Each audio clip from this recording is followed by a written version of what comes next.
I made a post, I think, on my community page a week or two ago. I did comment to everybody a month or so ago that I felt bad that I realized that the memberships are $2.99 a month. I didn't, like I mentioned at the time, I didn't understand because I was trying to do it myself. I didn't understand that I couldn't change that.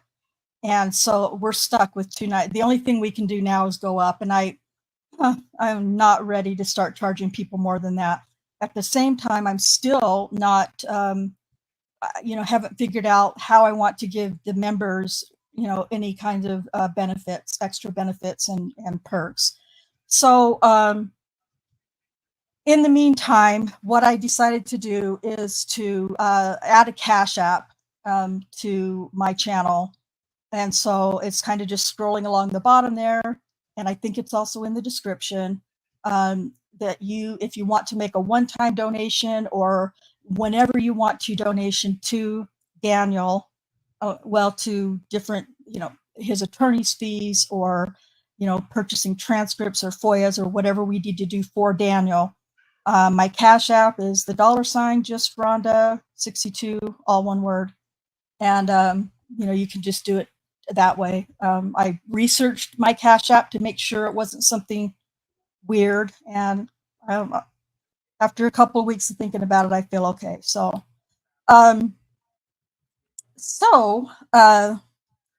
that's always an option too.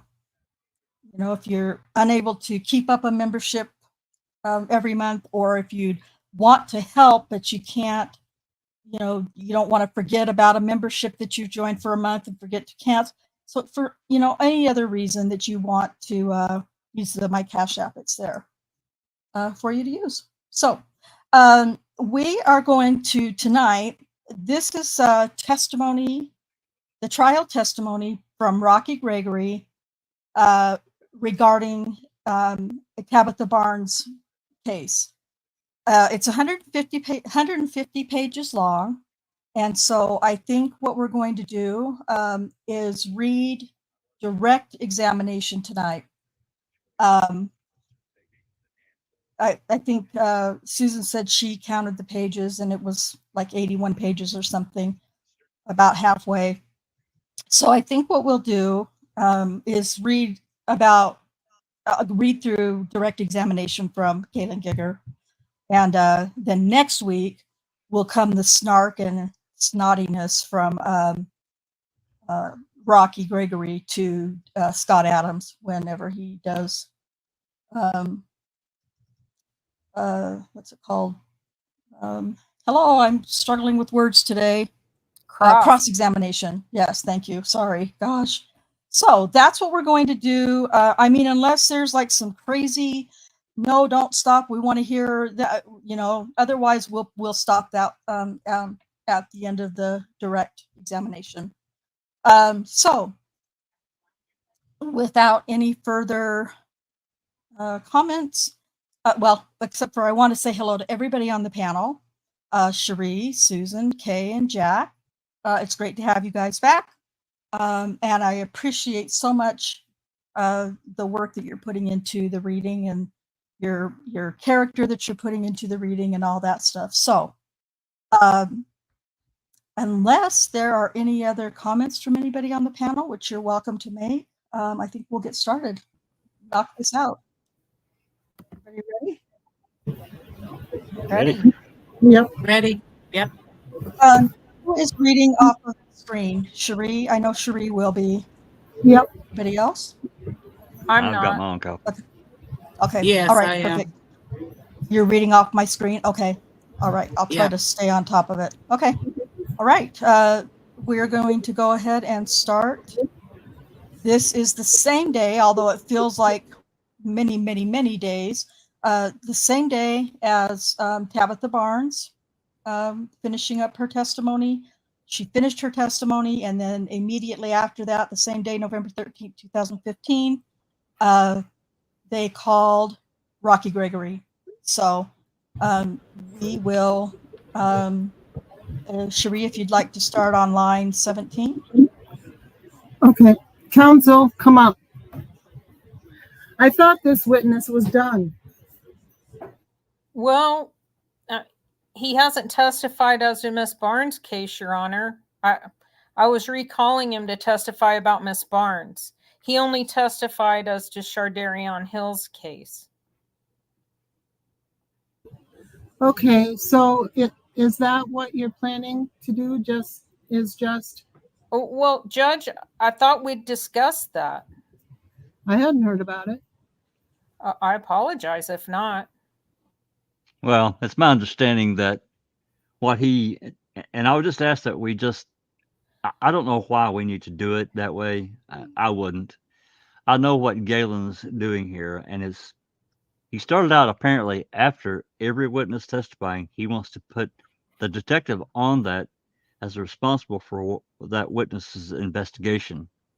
I, at this point, would think there would be, it's judicial, economically smart, just to let all the witnesses testify and then put the detectives on to testify to everything they've done.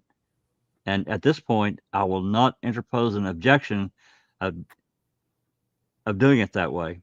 I think breaking it up like this is, again, going to drag the trial out forever. And I apologize.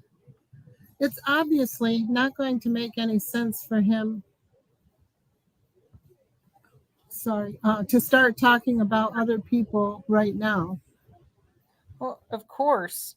And I apologize, Your Honor. My memory is we talked about it all together. I know we've talked about a lot of things. That's neither here nor there. The reason I think it would become incredibly confusing if we waited until the end is that we've got AVL maps for 3 different dates with Miss Barnes, plus lineups, plus CAD calls, plus running them on CIU. And to try to ask this jury to remember in 2 weeks what Miss Barnes said about the time the police officer was at her house and all that, I think it's going to become incredibly confusing. There are things that are important that are subtle, for example. We haven't called the first officer who came to the scene, Ivan Venegas, because he's not here yet. He's going to be here Monday. I was trying to fill in. The AVL shows him leaving, as Miss Barnes has said before Officer Holtzclaw left.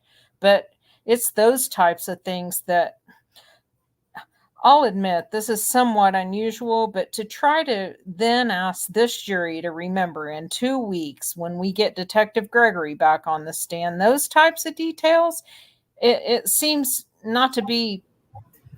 This is what I'll allow you to do. I'll allow you to do that, but make darn sure we don't start going back to other witnesses. Absolutely, Judge. With Detective Gregory, or I'm going to cut you off on that. Absolutely. All right. All right. Call your next witness. Detective Gregory. Detective Gregory, let me remind you, you're still under oath. You may proceed. Thank you, Your Honor. Detective, when did you become involved with investigating the allegations made by Tabitha Barnes? It was, I believe, in August. Of 2014? I believe so. All right. Sir, and how did you come in contact with her? Why did you make that initial contact? We had an investigation in reference to Officer Holtzclaw possibly assaulting other victims. We put together a list of any female that he came in contact with. After we started seeing kind of a pattern that there was more and more victims. So then we decided to go out and start double checking to see if we had even more victims from what we originally thought we had. And Tabitha Barnes was on the list that I had of a subject that he came in contact. Oh, how was that list prepared? Because would this be relevant for other ladies who may testify in this trial as well, who are alleged victims? Yes. And how was that list prepared, if you recall? Which you then began looking at to determine if they needed to be made contact with? Well, Detective Davis and I's supervisor, Tim Okay. Musney, and had went through this list of, it's a Varuna checklist that we talked about before, of females that he's come in contact with and ran. And that was our very first list. Lieutenant Musney went down through that list and had verified some females that had like a past history, maybe prostitution, or had some kind of drug problems, drug arrests. And so that's kind of the list we started off in the very beginning. And Varuna is the database the jury's heard about already that shows if a report's been entered or if a field contact has been made, those types of things? That's correct. All right. From that list, was Tabitha Barnes identified as someone that you felt should be contacted to see if anything, well, if she had any relevant information? Yes. And did you do that? Yes, I did. You heard Mr. Adams ask a little bit about the first contact and how that occurred. Can you just briefly kind of tell me how it is that you got to where you could interview her and talk about what had happened? I believe I tried to make phone calls first with no luck. Seemed like the phone calls was disconnected, or phone lines that we had for a number. So on that August day, I went to her residence at 1530 Northeast 15 and had come in contact with her. Just knocked on her door, met her then. And what was her demeanor and how'd that go? Right off the bat, she just kind of gave me a look like, what are you doing here? And you could just kind of see her wheels spinning a little bit. And I basically told her, I said that, we had a tip that maybe that you were sexually assaulted. Just kind of put it like that. And her head just sunk down. And she said, who told you? And then we went from there. Well, let me ask you, Detective, why would you interject the concept of I'm investigating a sexual assault? Why would you just not make contact with her? Take some generic questions like, I'm here to see if there's anything you need to talk to me about or anything like that, or however. Why did you choose to approach it that way? It's such an odd question.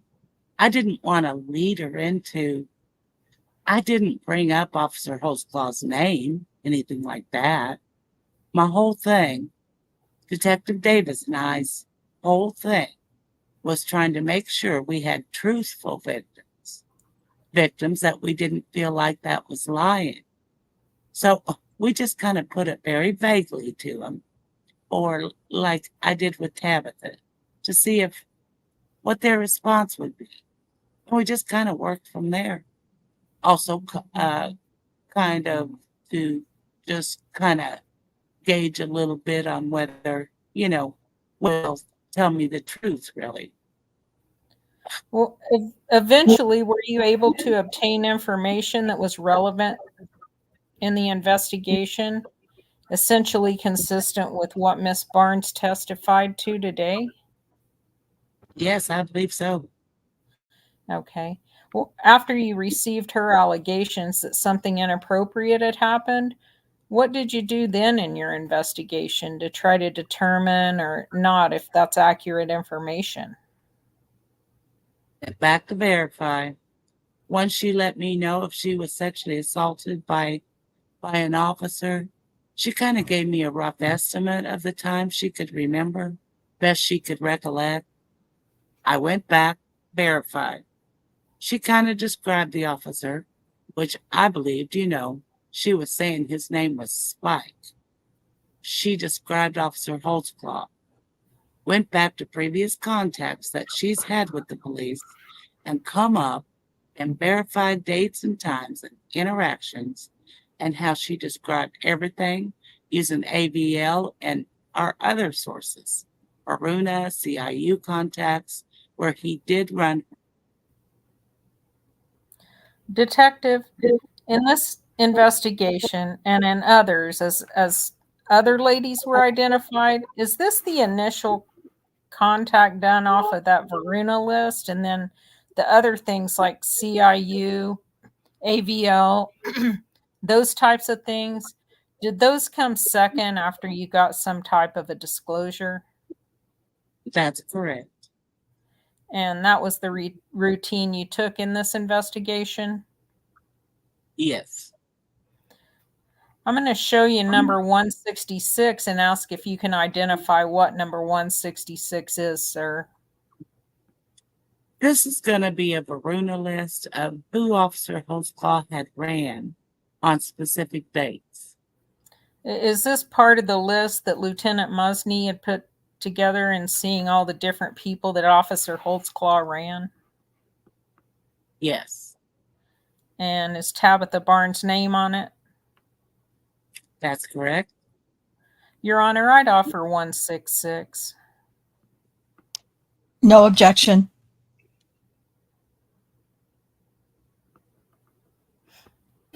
All right, State's Exhibit number 166 will be admitted. Detective, I know the jury has heard about Varuna, but essentially, this is the list that Detective Musney, Lieutenant Musney, put together. Is that right? Yes. All right, now. Judge, may I approach very briefly? All right, come up. I don't object to this exhibit. I do object to it being highlighted and drawing unnecessary attention. I didn't. Well, I mean, the reason it's highlighted is that's the one that goes with this. I can try to go through, and if there's ones that aren't highlighted.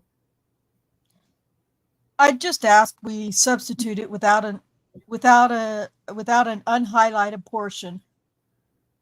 I don't object to the exhibit. I just don't.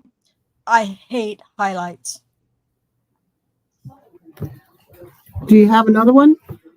I don't know that I have one on me right this minute, Judge, but I'll take it down and just ask him. I don't mind him showing it right now. I'm just talking about going back to the jury room. I don't mind right now it being highlighted. I'm talking about what we introduce and give to the jury. I'd prefer it just not be highlighted. I'll go back through and try to do that, and if the court believes it's appropriate. Okay, make life easier. That's fine. Detective Gregory, a few questions about this, just so that we're all on the same page. Does this show on 2/27, about 14 minutes after midnight, the DH-1782 ran Tabitha Barnes in the Varuna system? Yes. Is DH-1782 Officer Holtzclaw? That's correct. So that's the list that started you to make inquiry, or that prompted you to make inquiry with Tabitha Barnes? Yes. So the jury understands, again, it gets somewhat complicated. We're referring to that as a Varuna list, but that is that what a police officer sees when he runs someone in Varuna? No. Okay. That's just a list that a run was made. If you actually run someone in Varuna, they've heard it, but just briefly, give me a highlight of what an officer will see in his police car when he runs someone in Varuna. I'm going to put in, say, John Doe. It'll come up current address, last contact we've had with them, current address, phone numbers, previous contacts, their previous addresses, and also their criminal history. And detective, let me approach again and show you these two maps and see if you recognize those. After getting your information, you went back and AVL is one of the things you did. Is that correct? That's correct. So I'm going to hand you 160 and 163. Do you recognize those two different maps? Yes. And are those maps that show the location of Officer Holtzclaw's car at the relevant times on February 27th, as well as Officer Venegas's car during that same time period? Yes. No objection. Offer 160 and 163, Your Honor. All right, state exhibit number 160 and 163 Yes, sir. will be admitted. The jury's seen a map already, and I think the call sign on that map regarding Officer Holtzclaw was 2 Charlie 37. Do you remember testifying to that in Shardarian Hill's case? Yes. All the other maps that will be presented in this case, do they show Officer Holtzclaw as 2 Charlie 45? That's correct. What's a switch? Why does it go from 2 Charlie 37 to 2 Charlie 45? It's just going to be the district that he was in. 2 Charlie 45, that's his call unit, but his district was mainly, instead of like Charlie 3, it's Charlie 4. All right. The location on this map, detective, if I put it there, is the house that's highlighted with the circle and the arrow to it. Is that Miss Barnes' residence? Yes, it is. And is that at the corner of 15th and Jordan? Yes, it is. All right. Whenever I look at these indicators, each little sector, is that where the AVL is hit based upon the testimony we heard from Joe Hill? Yes. And ideally it's supposed to hit in the center line, but it appears that may not always be the case as far as the grid. Is that correct? Center line on the street. That's what I understand, yes. All right. Sir, in that regard, for example, it shows Detective Holtzclaw, for example, at right here, February 27th, 2014 at 12:11:59 seconds a.m., correct? Yes. And that's not military time. That's just regular old time. That's correct. All right. And it shows 0 knots based on what we learned about AVL, correct? Yes. Then it also has some other times, and there's different times on her. For example, if I move it to this one at 12:29:33, it shows 0 speed, correct? Yes. And it looks like this one prints that locator twice because right beside it is the same information. Is that right? Yes. But according to the AVL, at least, we see from 12:11:59 a.m. to 12:29:33 a.m., it appears Officer Holtzclaw's car is at that location, give or take 5 minutes. Yes. All right. I'm going to show you State's Exhibit 160, 2 Charlie 51. Are you aware in your investigation that that is the patrol car that Officer Venegas was driving? That's correct. And if I back it up over to this location, is that the intersection of 15th and Jordan? Yes. And is that house, the house that we've identified that Miss Barnes was living in at the time? Yes. If I look at this exhibit, sir, it shows at 12:14:22, it's hitting in the center line again, but he's at 0 speed. Yes. 5 minutes later, here's a hit. It's still at 0 speed at 12:19:23, correct? That's correct. When I go over to the next locator, that would occur after 12:19 that shows up, and we have 12:21:29. He's at speed 9. It appears that he's moving. Is that right? Yes. And then going on down the street, we get a hit at 12:21:35 and 12:21:40. For some reason, it hit every 5 seconds, and it shows him moving consistently in that direction, correct? That's correct. So was it significant to you in your investigation whenever you saw and compared in States Exhibit 163 and 160 that shows Officer Venegas moving at 12:21:29, but Officer Holtzclaw still at 0 at 12:29:33? Yes. Why was that significant to you?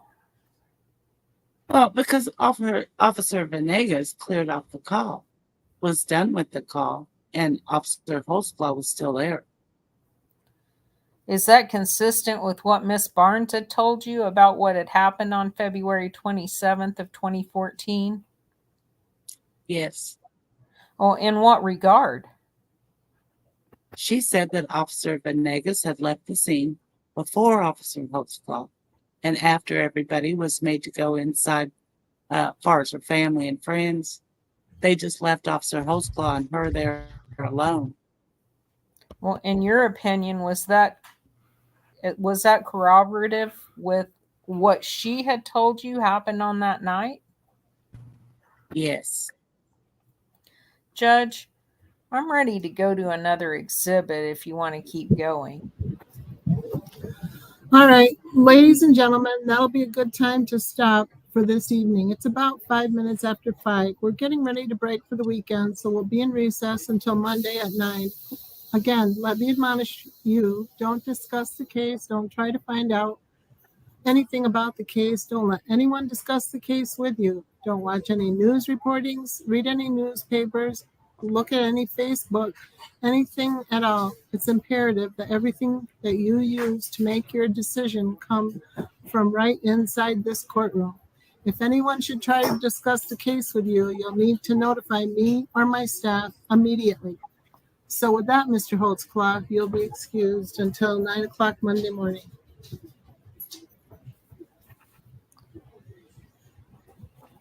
All right, ladies and gentlemen of the jury, I appreciate your attention today, your patience, and you'll be excused in recess until 9 o'clock Monday morning. All right, thank you. We'll be in recess until 9 o'clock Monday morning. Judge, just for housekeeping, today obviously didn't go as we anticipated it would, so I don't know how you want to do it.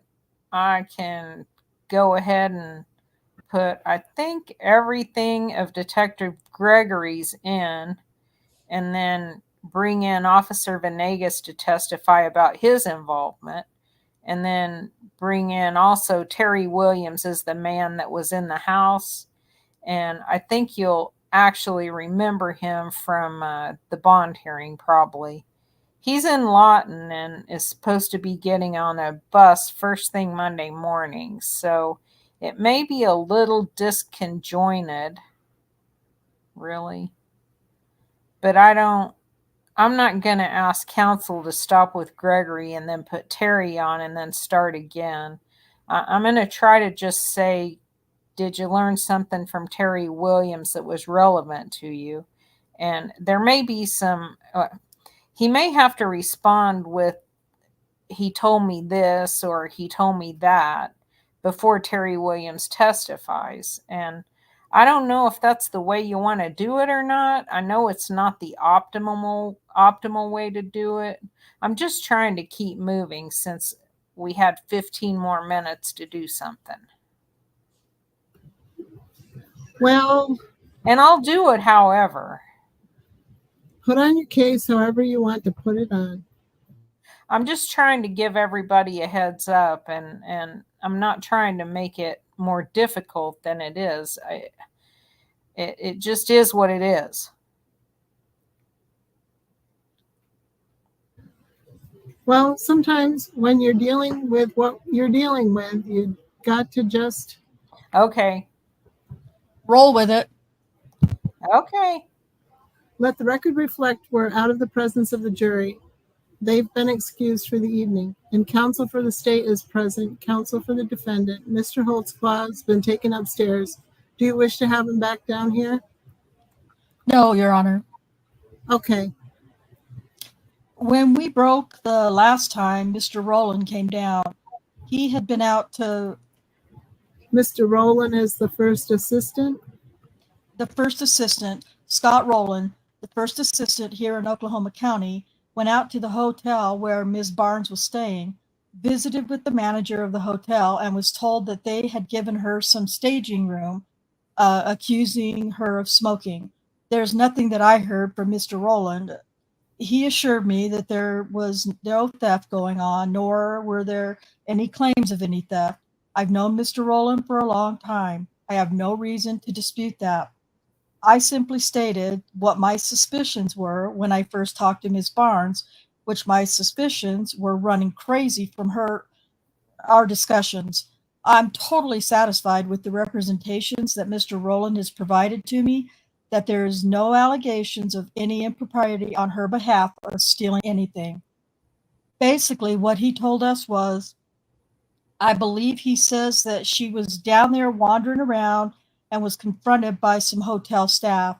Eventually, she requested to receive the room where she stayed, that eventually, I guess, they charged the sister for.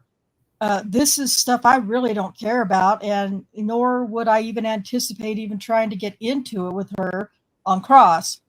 To me, it was irrelevant. So I'm satisfied on behalf of Mr. Holtzclaw that the answer is that the questions that I've had have been answered. Okay. And Miss Barnes is, as far as these proceedings go, do we think she's totally completed? I don't have anything for her. Judge, I believe that to be the case, Your Honor. She lives out of state, right? As I understand it, and I don't know for sure, I know at one point they had her detained because of her behavior in the hallway. I've not asked OCPD to do anything in that regard. I don't know if is she still in, has she been released? Kimberly Paulsred. I think she's in custody. She's in custody? Okay. I'll have to deal with that.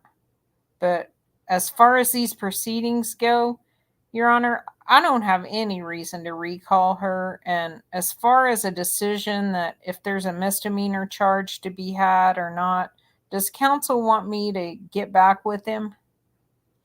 No, I don't. At this point, I don't care. Okay. Then I'll try to handle that based on what we've got, because I don't know all that happened with that regard, Your Honor. But she's released from the state's subpoena. I don't anticipate needing her back. Well, let me say this for the record, that even though she admitted to being sarcastic and playing a few games in the courtroom, her demeanor was totally different than it was this morning. In the respect that she seemed to be coherent, to be able to remember when she wanted to remember, basically from her testimony, and seemed to comprehend what was being asked by the state and what was being asked by a defense attorney. Whether she wanted to answer or not, that's a different story. But I think the record will reflect that when the question was asked, she answered it, and that the court was and that the court doesn't have any concerns that she was inebriated while she was on the witness stand or unable to be a competent witness in the 2601 meeting of a competent witness. With those statements by counsel and those by the court, Your Honor, I have nothing else to add at this point. I don't either, Your Honor. All right. Have a good weekend. Thank you, Judge. Okay. I just want to say something really quick, then we'll start again.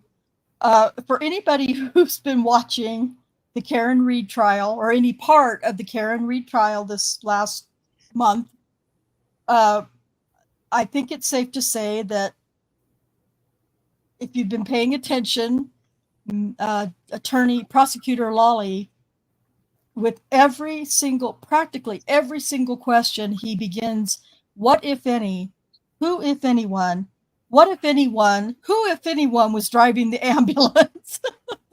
So his Lawley's questions, starting his questions like that, has become very, very frustrating, obnoxious, and annoying. Everything else aside, what I want to say is I think that when you're listening to these transcripts, because it hit me a few minutes ago with Gieger, was that significant to you? What, if any, significance? I was like, oh my God, I just felt like I was in Massachusetts in the Karen Reed trial room all of a sudden. You're going to hear that a lot, though, from Gieger. Was that significant to you? What was the significance of that to you? And it's really, I know we've kind of talked about it, some of us before, that is kind of obnoxious by Gieger. Was that significant to you? Yes or no? Why or why not? What significance did that have? It's really obnoxious and annoying. So I don't know if it's an obnoxious attorney thing, but I noticed in a recent cross-examination by a prosecutor that after every question he goes, right. Right. And for like over an hour, that really gets on your nerves. So I know what you mean. Yeah. Imagine It's how the annoying. jurors feel. Oh, I Yeah. can't Just even sit there in imagine the that jury juror. box.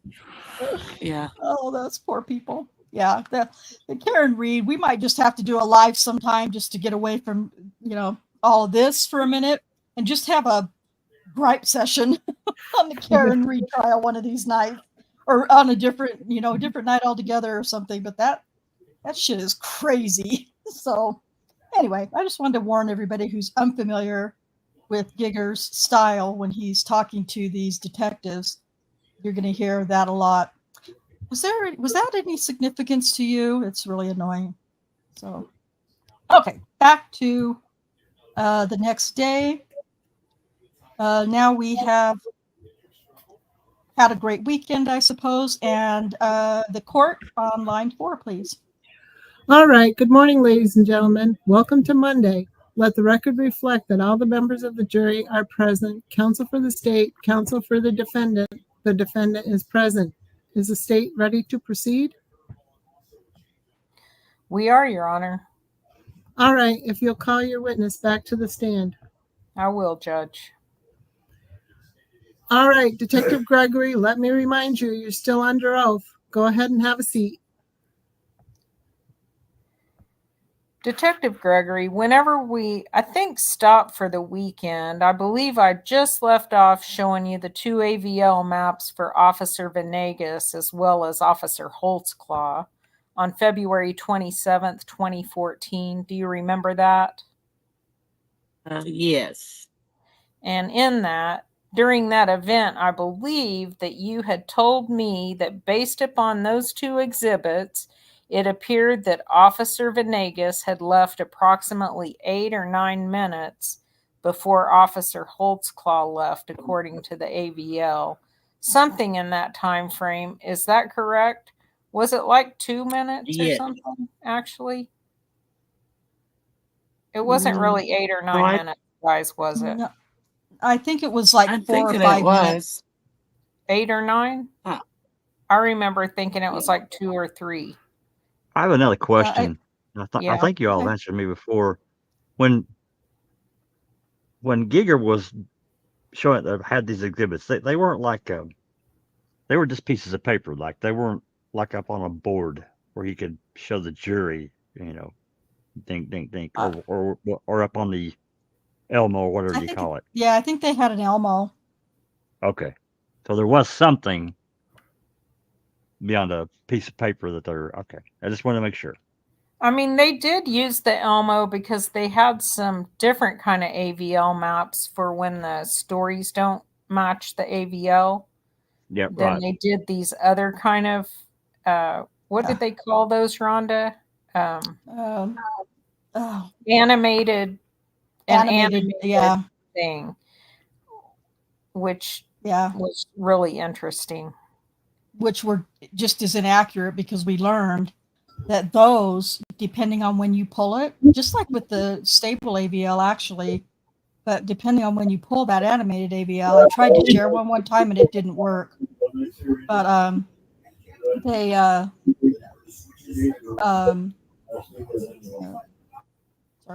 sorry, Cherie, I just muted you. But they weren't always accurate. Like if you pulled it again and then it would change the place or the time or the exact location, and when you pulled it again, a month later it would be. So those animated ones did not look incredibly accurate as far as I was concerned. So I think what the complaint ended up being was that the state had all the power to keep running these AVL reports until the time plots or whatever that they wanted to come up that would look more incriminating. So they could run it 100 times and then choose which map they wanted to use. And the defense, of course, didn't have access to run reports of the AVL plots. So I think there will be some discussion about that in this trial, though. Yeah. Adams brings that up, I think, with, I was going to say Copeland, but I can't remember who it is, actually. I wanted to say Gieger, Rosetta Gray, but I can't be sure. That was my other guess. Okay.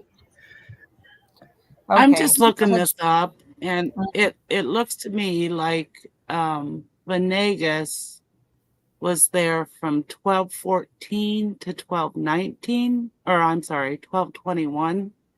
So 7 minutes, almost 8 minutes. And Daniel was there from 12:11 to 12:29. So Venegas left when? When did Venegas leave? He left at 12:21. Oh, okay. So that is correct. Wait. 12:21 and Daniel left at 12:29. 19. Yeah. Okay. Well, I was wrong. Well, and I don't know. It doesn't even really matter. It says 12:14. He's hitting at 0 speed, but he could have been there 5 minutes prior to that, right? Or within 5 minutes. Right. Yeah. Not only that, the amount of time that Daniel just to Charlie 45 was on that call was a typical amount of time that you would have somebody, on a Terry stop or pulled over or whatever. So it wasn't like this extremely lengthy amount of time. Same with the Liggins video stop. That stop was only about 13 and a half minutes, and they made it sound like it was more than 15 minutes. And oh my God, what were you doing for 15 minutes? So. Okay, it goes from Venegas leaving at 12:21 to Daniel still at 0 at 12:29. So yeah, that's about 8 minutes. I wish if I were a logical or responsible somebody sharing content, I would have my other monitor hooked up so that I could pull all of that up for you at the same time that I'm doing this, but I don't. And so I'll try to get that done this summer so that I can share all that stuff. It was also, I can. it was also, oh, sorry. Go ahead.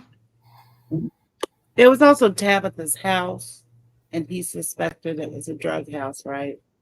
He had been watching her house. That's why he was Right. coming around doing a knock and talk or whatever. He had been watching her house. Yeah. So I can see how he took more time with her than. Right. Yeah. I mean, I Do don't we doubt have that he. access- Do we have access to his notes on her Varuna? To Daniel's notes? Yeah, because, he got drilled in this case for using Varuna to find women who had, all those things that Gregory just Yeah. testified about. History Prostitution, of drugs, and all that. They were saying that's why he was searching the names in Varuna, when actually he was just using Varuna the way that every other officer uses Varuna, as an investigative tool to read the notes about someone, who they were stopped with last time, where they were stopped, just getting to know the person that he's watching. Right. And maybe that doesn't really come into play as much in some of the other neighborhoods in Oklahoma City. But there are quite a few neighborhoods in Oklahoma City that officers would find that as a valuable tool. And they can also And use it. the other officer probably wasn't nearly as thorough as Daniel, or that woman didn't have as many notes on her, I don't know. I mean, Daniel also used that. That's probably how he found Adara Gardner's mom's phone number too, when he called Adara's mom that night to say. Yeah, I think that's kind of obvious too. When you look at all of that, all of the reports and everything on Adara, at least from what I remember reading through all that, I was like, oh, well, this is how he got her mom's number. He was, or at whatever it was, the information that they got, because that's,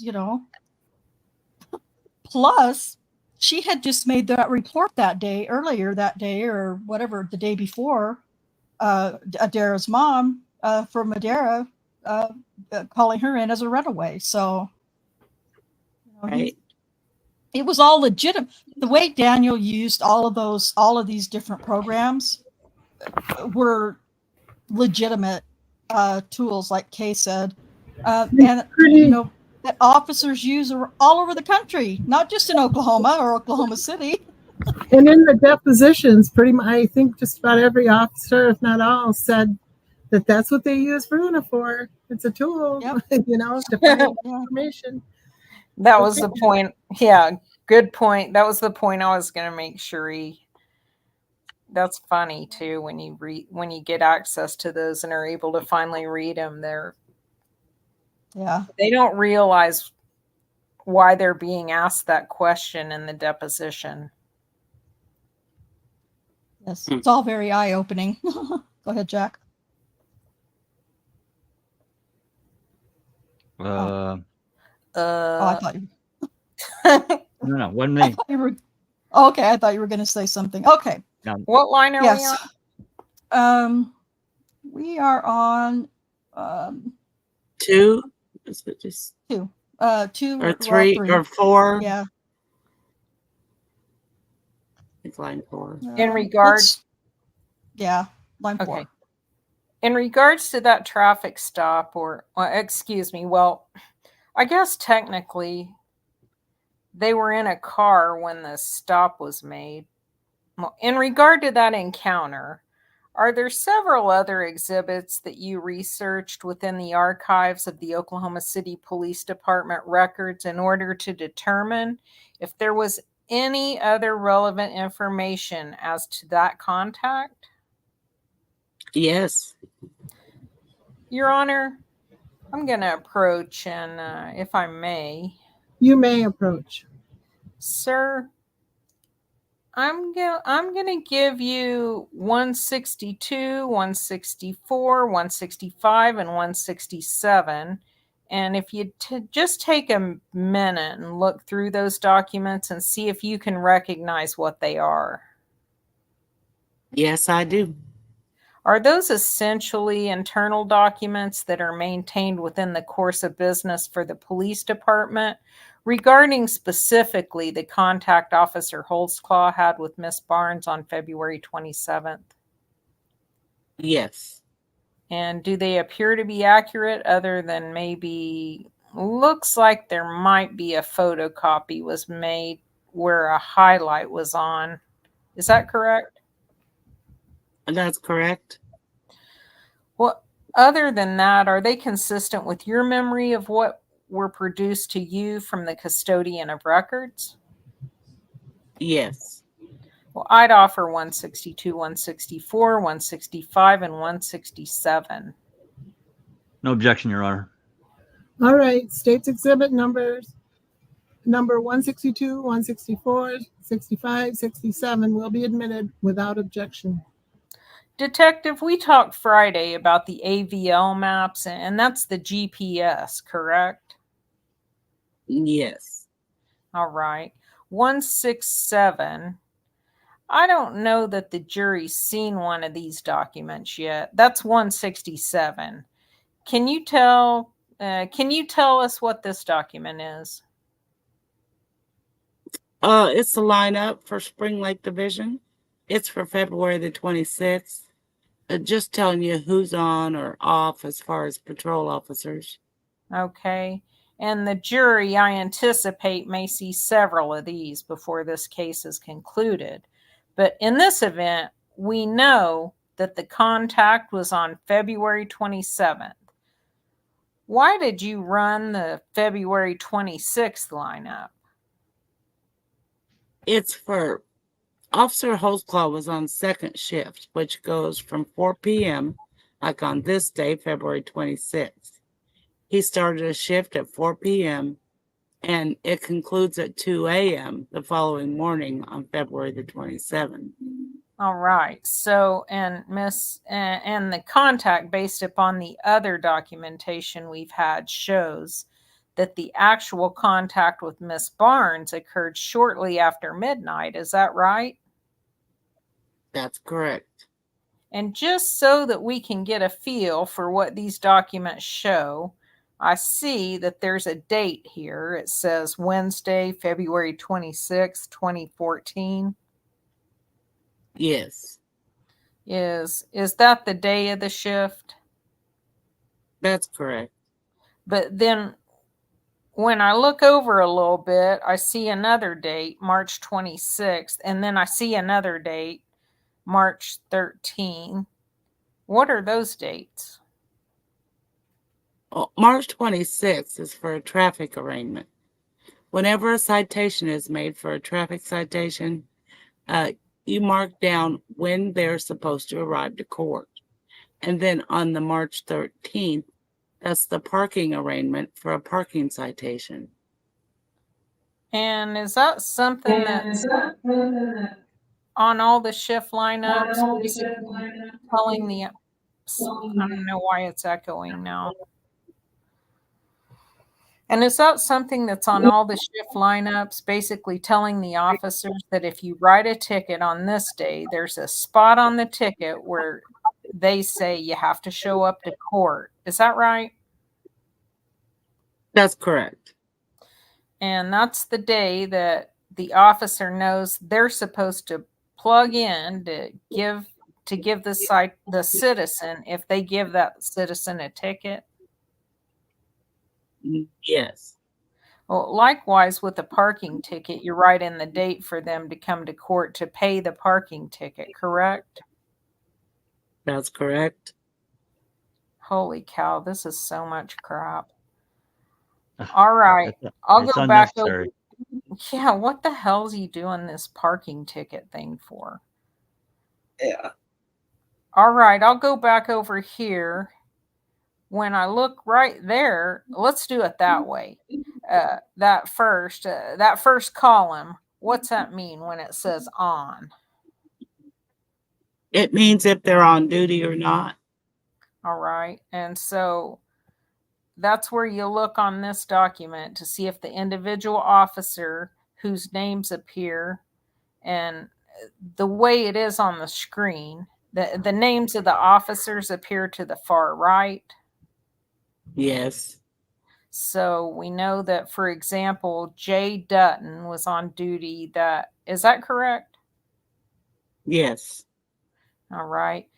The bottom of that first little section I see is 2C45. Is that 2 Charlie 45? Yes. And is that Officer Holtzclaw? Oh my God. Yes, it is. Can we get the jury all pillows, please? I mean, he's asked that same question like 50 times throughout the trial. Is 2 Charlie 45 Officer Holtzclaw? Yes, it is. What's that 1782? That's his commission or badge number. Now, just so we don't get confused, when I go over, it says O beside that. Do you know what that column means? I'm not too familiar with that one. All right. But the next one, if I look at the top, it says LT, and then it says off, off, off, off, off. Judge, we will stipulate that Officer Holtzclaw was on duty on February 26th, going on to the morning hours of the 27th. That's fine, Judge. I just want to make sure these documents are going to be in evidence. We know what they're saying. Even though it's irrelevant. Go ahead. All right, very well. Thank you. The off, off, off means what? Just officer. All right. So, and then you see Holtzclaw, correct? Yes. All right. But so the way these documents work, if we want to see if somebody's on duty, you look at that first column. That's correct. All right. Now I'm going to show you State's Exhibit number 165. Tell us what this is. What's this? It's an incident detail report in reference to a specific call that was made through our CAD system. All right. So we've talked about a CAD report, correct? Yes. And is the CAD report the dispatcher that tells where the officer is and what the officer is doing? Yes. All right. And is this a document that's computer generated by every time an officer calls in for a CAD stop, one of these is created? Oh, Yes. Whether it's a traffic stop, whether they're out on a subject, whether they're responding to a burglary call or anything like that, a document like this is going to be produced? Yes. I noticed on this one, it's categorized as a traffic stop. Is that correct? Yes. All right. And then when I look here, the incident date says the date's there 2/27/14, and then now is this military time? That's correct. So this call, at least, are these generated by an officer calling in and talking to a dispatcher on the radio? That's one of the ways to do it, correct? Yes. All right. So this was initiated according to the computer whenever someone pushed the button at 7 minutes and 44 seconds past midnight. Yes. The location.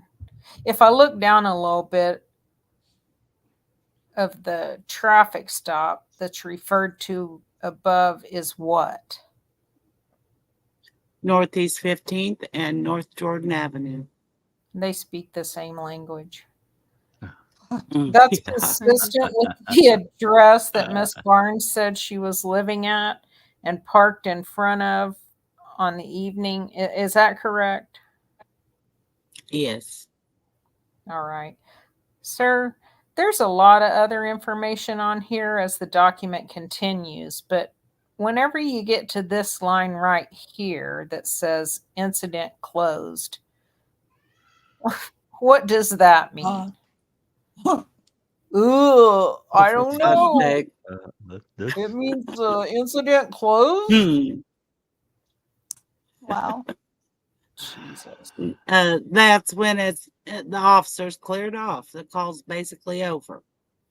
So in comparing the start time then to the end time, the start time, according to what the dispatcher was told, would be 7:44 and 12:07:44, correct?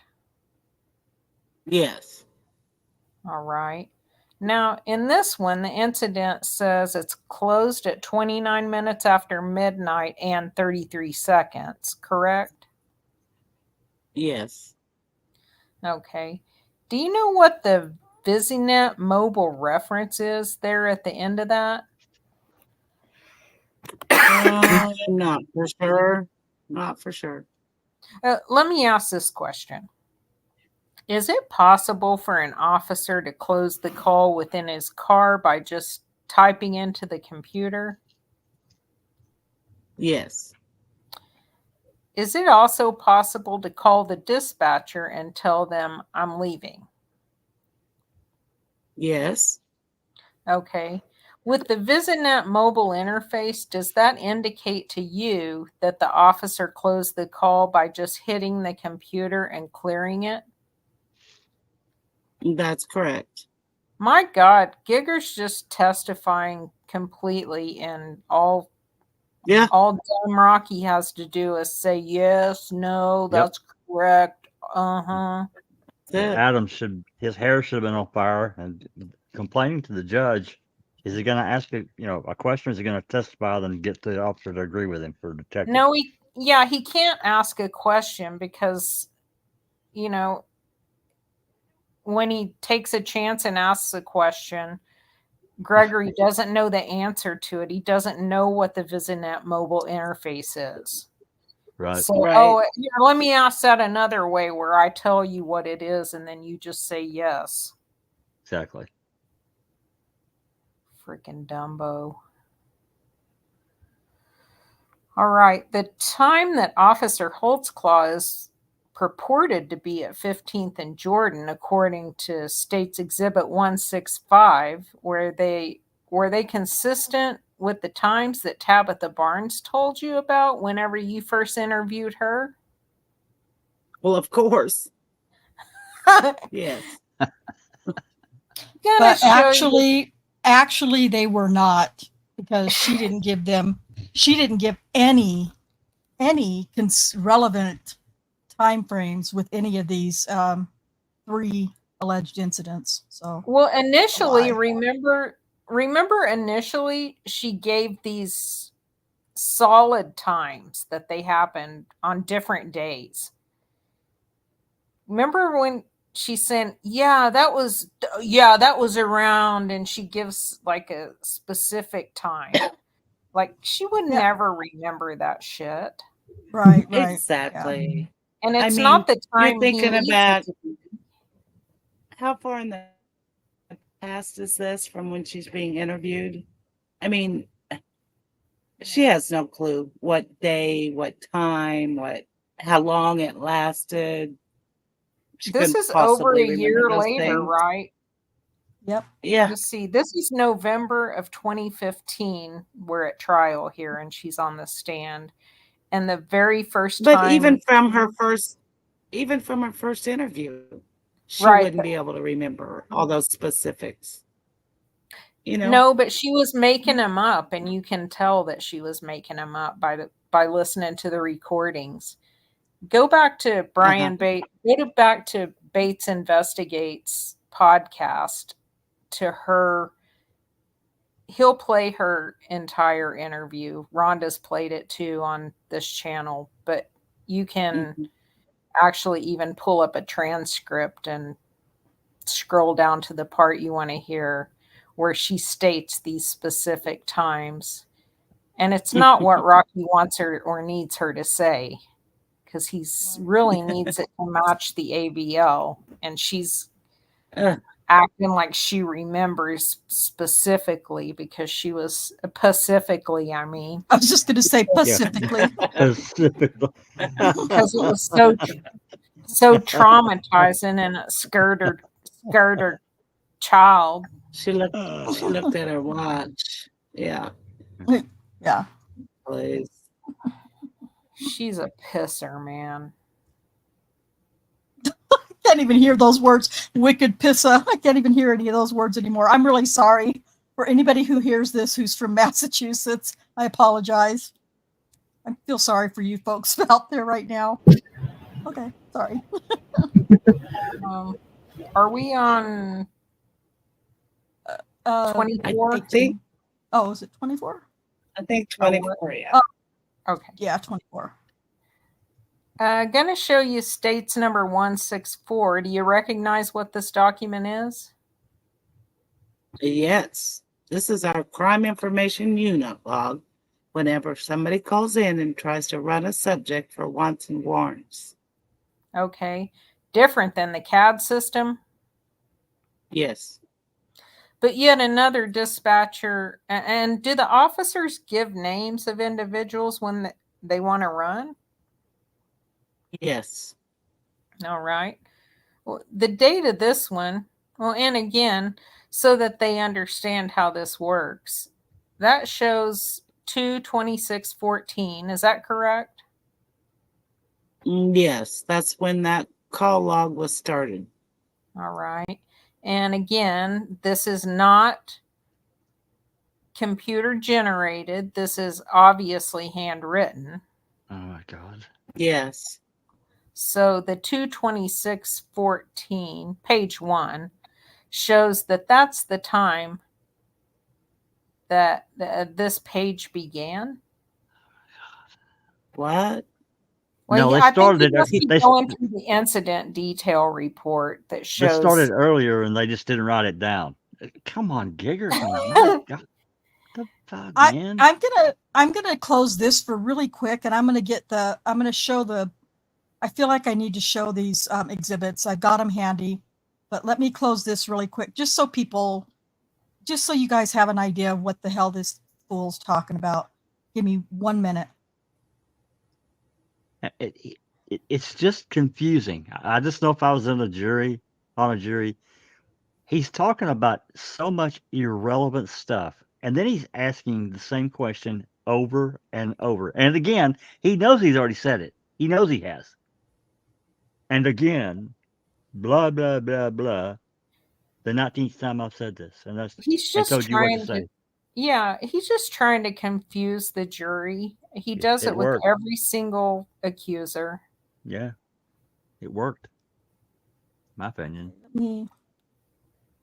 And he's talking about you can't have the detectives come on at the end and testify to each accuser because it would be confusing. Yeah. If he wanted to try to make it not confusing, he could. Absolutely. Okay, so I'm just going to kind of flip through these really quick just to give folks an idea of what's being talked about. So this is just going back to exhibit, I don't have it marked, exhibit. This is Officer Venegas's AVL on this one. So this is where they're talking about where Venegas pulled up, and you can see that Venegas came to the scene from this south direction going headed north. And then this is all Officer Venegas's timestamps right there on that one. This one is the daily. This is daily activity report. I don't think they've talked about that yet. This is Daniels, Officer Holtzclaw's ABL information on the very first incident on March 3rd or February 27th, I believe. And I just know that because of the time. I didn't put the date in there. I need to fix that, but I just know because of the time. So this is the same thing that we just looked at for Officer Venegas's. This one is the log sheet that they were just talking about. That's handwritten. This is filled out by the dispatcher, if I'm not mistaken. So That's correct. yeah, these are not, there's one in every single accuser's case of these.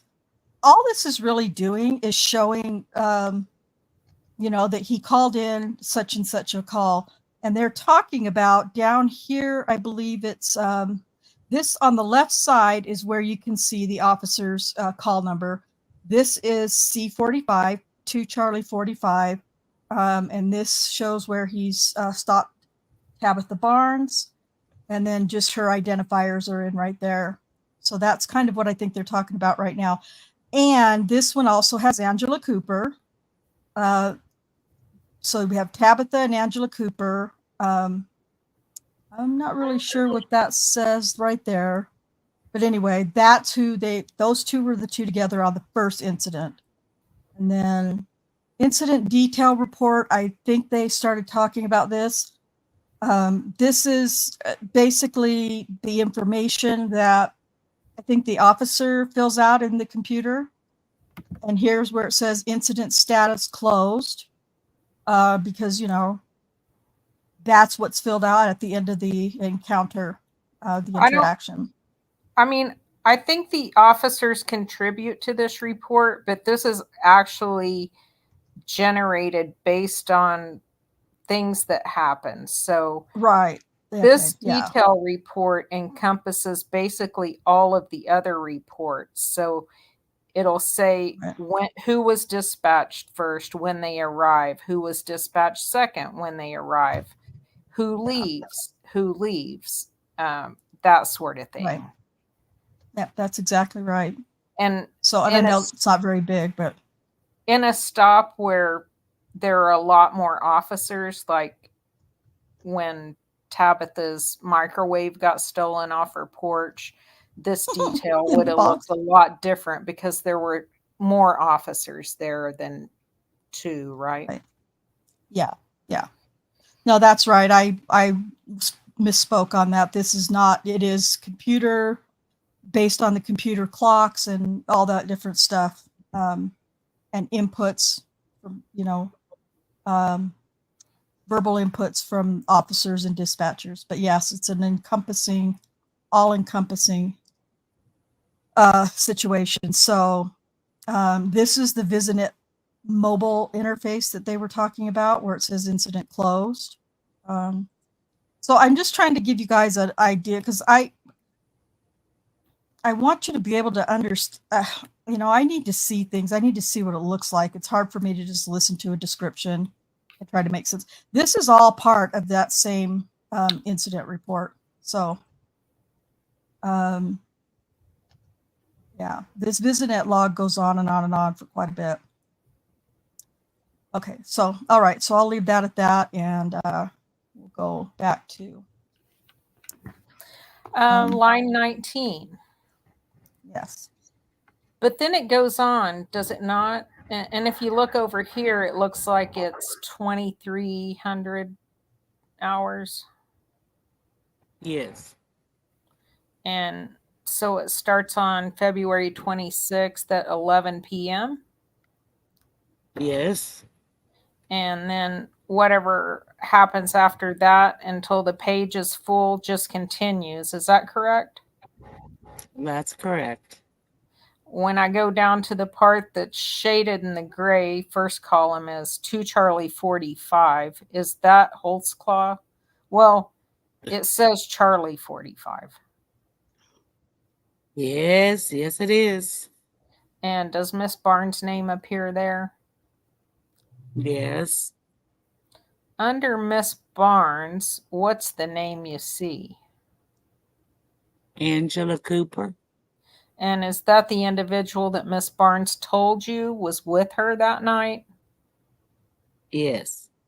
And then when I go on over, you can still see that shaded line that has the ends in Tabitha. It looks like on the line below Miss Cooper, looks like there's a CL. What does that mean to you? Means clear. She had no warrants.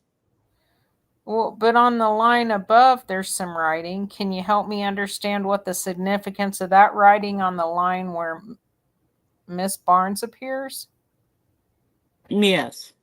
To the far right, circled, it shows that she had 3 arrest warrants, and then those are the codes for each warrant. DP1, FA2, that's failure to appear. Can't quite read the last one there. Well, in any event, there's 3 different codes, meaning 3 different warrants. Yes. Seeing that on the CIU log, was that significant to you in your investigation as it came to Miss Barnes' case? Yes. Why? Well, she said she had warrants, and Officer Holtzclaw advised her she had those warrants on her.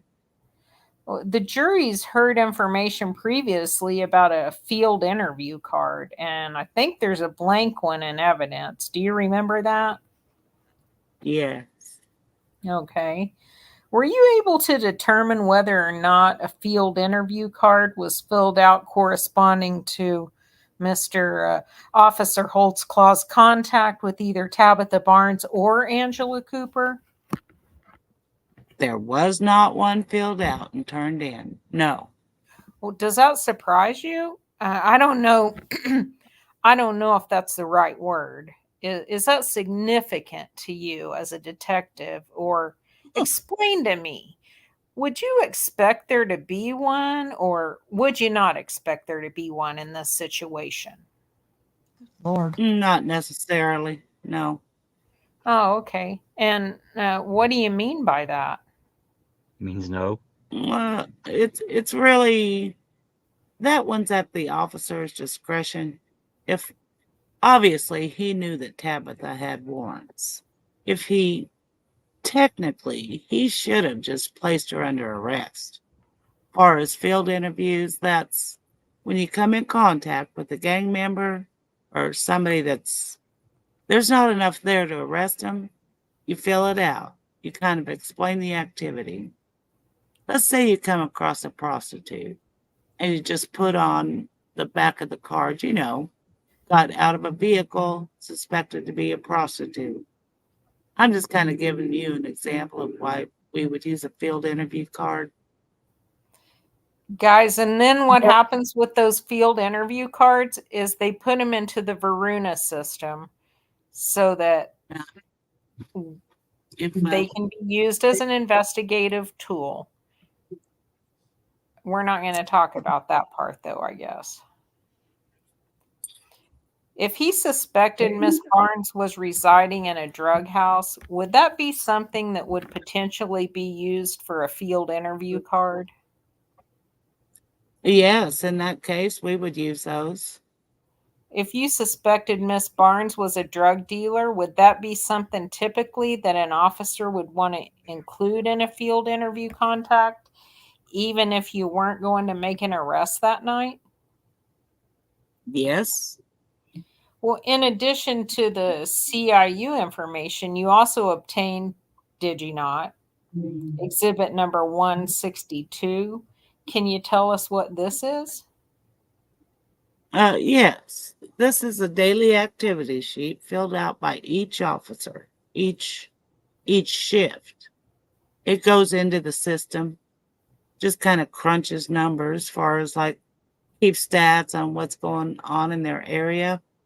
This is Officer Venegas's daily activity sheet for this specific date. And I now remember the question that I was standing here hesitating about.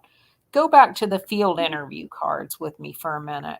Are field interview cards used in community policing the way that you understand it? In other words, in developing relationships with the individuals and obtaining information about them? No, Not really. no. Oh, okay. And this is Officer Venegas, and I neglected to hand you 168 earlier.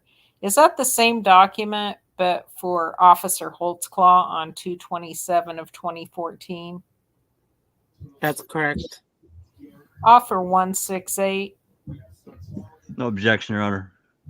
All right, State's Exhibit number 168 will be admitted. When I look at Officer Venegas's card, is there a stop at 15th and Jordan documented on Officer Venegas's daily activity report? Yes. And does it show that he assisted an officer? Yes, it did. And are the times generally consistent with the times you understood that he was there from about 10 minutes after midnight till about 20 minutes after midnight? Yes. All right. On States 168, this would be Officer Holtzclaw's activity log, correct? Yes. And if I look here as well, it appears that there's a stop on line 14 at 1530 North Jordan. Is that the actual physical address of the house that Miss Barnes was living in at the time? That's correct. What's ATL mean? Attempt to locate. All right. And then the time on that, though, shows what? That'd be 9:40 p.m. That's 2140 hours. 2200 hours. That's 10 p.m. Okay. And then if I go down to line 16, it shows a stop at 16th and Jordan, correct? Yes. And it says out on, is OSS out on subject? Yes. Or what does that mean? Just they came across the subject. They're going to be out on talking to. Okay. And then the time for that stop shows 23:15. So, sorry, 11:55 carrying over to 12:15 a.m., correct? It shows, yeah, 11:35 to 11:55. Yes. I'm sorry, I got on the wrong line. Yes, you're correct. So 11:35 to 11:55, it shows a 20-minute stop at that location, correct? Yes. Oh, but then it shows on line 17, well, a stop at 1600. I don't know how to pronounce that word. Is that a street, Euclid? Oh my God. Euclid? It's Euclid. I don't know Before- how to pronounce it. There, Ooh. it's Euclid.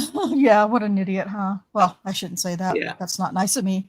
But I only know it because I grew up in Southern California, and my grandmother lived by a street called Euclid. But anyway, the thing of it is, what he's talking about right now is irrelevant to, unless he's just trying to make a comparison or teach or something. I don't know, but this is completely irrelevant to any of the stops that have to do with Tabitha Barnes. Completely different location and everything. So I don't know what he's doing here, but I guess we'll see. It's important or not. I think he's just trying to show that Daniel didn't document every single thing that he did during his entire shift on that page, which Yeah. Probably. They actually are supposed to get a certain number of points, and different activities are assigned different point values. And, you know, some officers would just do the bare minimum and they would write everything down because they had to document everything to get their points in. Right. Daniel had so much extra activity that, like, for instance, in an email that we came across from some records that were given in a, I don't know if it was a freedom of, I don't know if it was a subpoena or how these records ended up being produced, the emails from OCPD.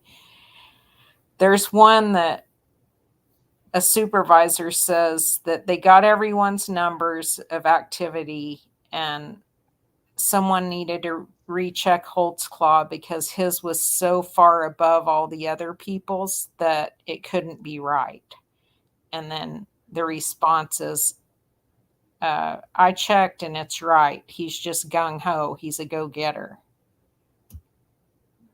Yeah, So, I remember and that. now they're trying to make it look like he's being nefarious by not recording every single thing that he does, which is, it must have been pretty frustrating for him to sit at trial and listen to them. I don't know. Maybe by that point he was Yeah. not Yeah, effective. 'cause the I'm worst- sure it was. But the worst of the testimony and accusers is still yet to come, believe it or not. So, Oh. yeah, for sure. Is that a street, you think? Line 12. That is a street. That is a Okay. street. It's pronounced Euclid, and I know that because I understand the English language. Okay. Shows a traffic stop. Susan, no, wait a minute. Time out. Susan knows the English language. She knows how to read it. Rocky doesn't. Sorry. Exactly. Or And now Geiger. this, right. And now this time we're from 11:55 to 15 minutes after midnight. What's going on? It appears to me that although he's putting himself at 15th and Jordan, he's putting himself there at 9 a.m. Excuse me, at 9 p.m., correct? Yes. So that would be inconsistent with his AVL, correct? That's correct. And then he's back in the location, granted on that a block north, but his CAD call doesn't show him initiating the stop with Miss Barnes until about 7 minutes after midnight, if I'm remembering correctly. Is that right? Yes. And then the time that overlaps into the CAD call that he's at 15th and Jordan shows that he's at another location on 1600 Euclid, correct? Yes. Well, what does that mean to you, if anything, as a police officer or as a detective in this case? Well, it's really kind of hard to say. What we do is always kind of round up or down just accordingly. Let's say if the call ended at 23:53 hours, and then you just put 23:55. There's a little bit of variance there when you could go on to the next call. So it's hard to say. It really is kind of up to the individual officers of how he's dictating his own time.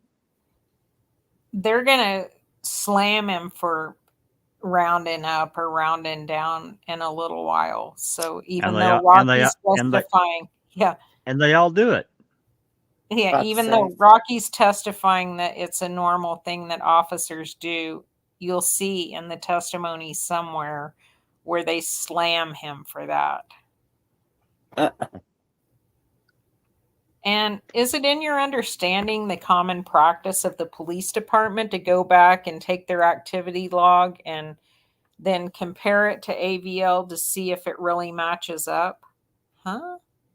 Yes. Really?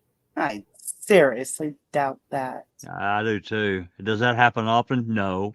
Of course not. No. That doesn't happen. They don't have access to the AVL. What's he talking about? The AVL He- only comes from Joe Hill, who works in the communications division, when you ask for the information. That's bizarre. Right. That's not just provided unless somebody goes and says, hey, I need this on whatever date and time. This officer, pull it for me. Otherwise, it's just going to Mhm. stay in the system, right? Yes. Right. I mean, they don't need it unless they need to try to locate what an officer was doing or Right. Exactly. Right. So that's if a lie. if they've lost contact with an officer, they'll pull it up to try to track them. Like if they're not answering their call or whatever. But that's Okay. I think he completely straightens false. that out. Okay. Yeah, that always happens. We always have a big conversation, and then the next line is Yeah. misunderstood. Is the answer. Does that happen But at often? least that shows our we're forward thinking. We know our shit. Okay. Well, maybe. Well, Does that happen often No. in the routine? Yeah. You may have misunderstood my question. Does that happen a lot? Is that something routinely that's done? Is that someone is paid at the police department to look at their activity log and match it up to AVL maps? No. In fact, does that ever happen unless there's an investigation or a reason to be looking to figure out where an officer was? That's correct. All right. Similarly, the log sheet that is 164, line 7, Mr. Adams. Sorry. I lost my place. Your Honor, may I just get a clarification? What date are we talking about here? You know what? You're absolutely right, and I apologize. It's the wrong date. I was showing him the 325. Thank you. yeah. Forget everything I said about that. I apologize, Judge. Oh I got my the wrong God. one. Let me double check real quick. Thank you, counsel. Wow. The questions I wanted to ask, I wanted to ask anyway, though. No one. Does anyone at the police department take these and match them up to the AVLs? On occasion, in an investigation. Right there it is. But only Yeah. for a specific reason. It's not something that's done routinely, correct? That's correct. Then why'd you answer yes? Just a few lines Exactly. back. That's right, Rocky. All right, and then same with the CIU log. Does anyone? Well, these logs are kept, correct? Yes. That's a question. But does anyone go back with the CIU log and try to match up with the activity log to see if they really were running the right person and matching those things up as well?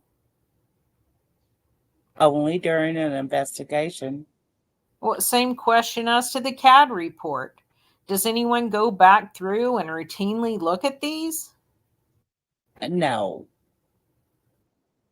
In fact, are these documents even generated routinely? No. Or is it just something that's kept in the database? Just kept. So, absent some charge being filed or something being investigated to even look at it, is there even a reason that these would be created? Nope. Detective, The next date that Miss Barnes told you about was 25th of March. Is that correct? Yes. All right. And on that date, sir, you were able to also obtain similar documentation as to Mr. Holtzclaw's activity. Yes. Approach, Your Honor. Yes.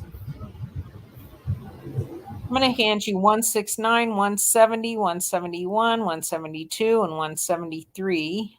All those all documents that are similar to ones we introduced as to the 27th? Well, that's correct. And are they accurate copies of what you obtained in your investigation?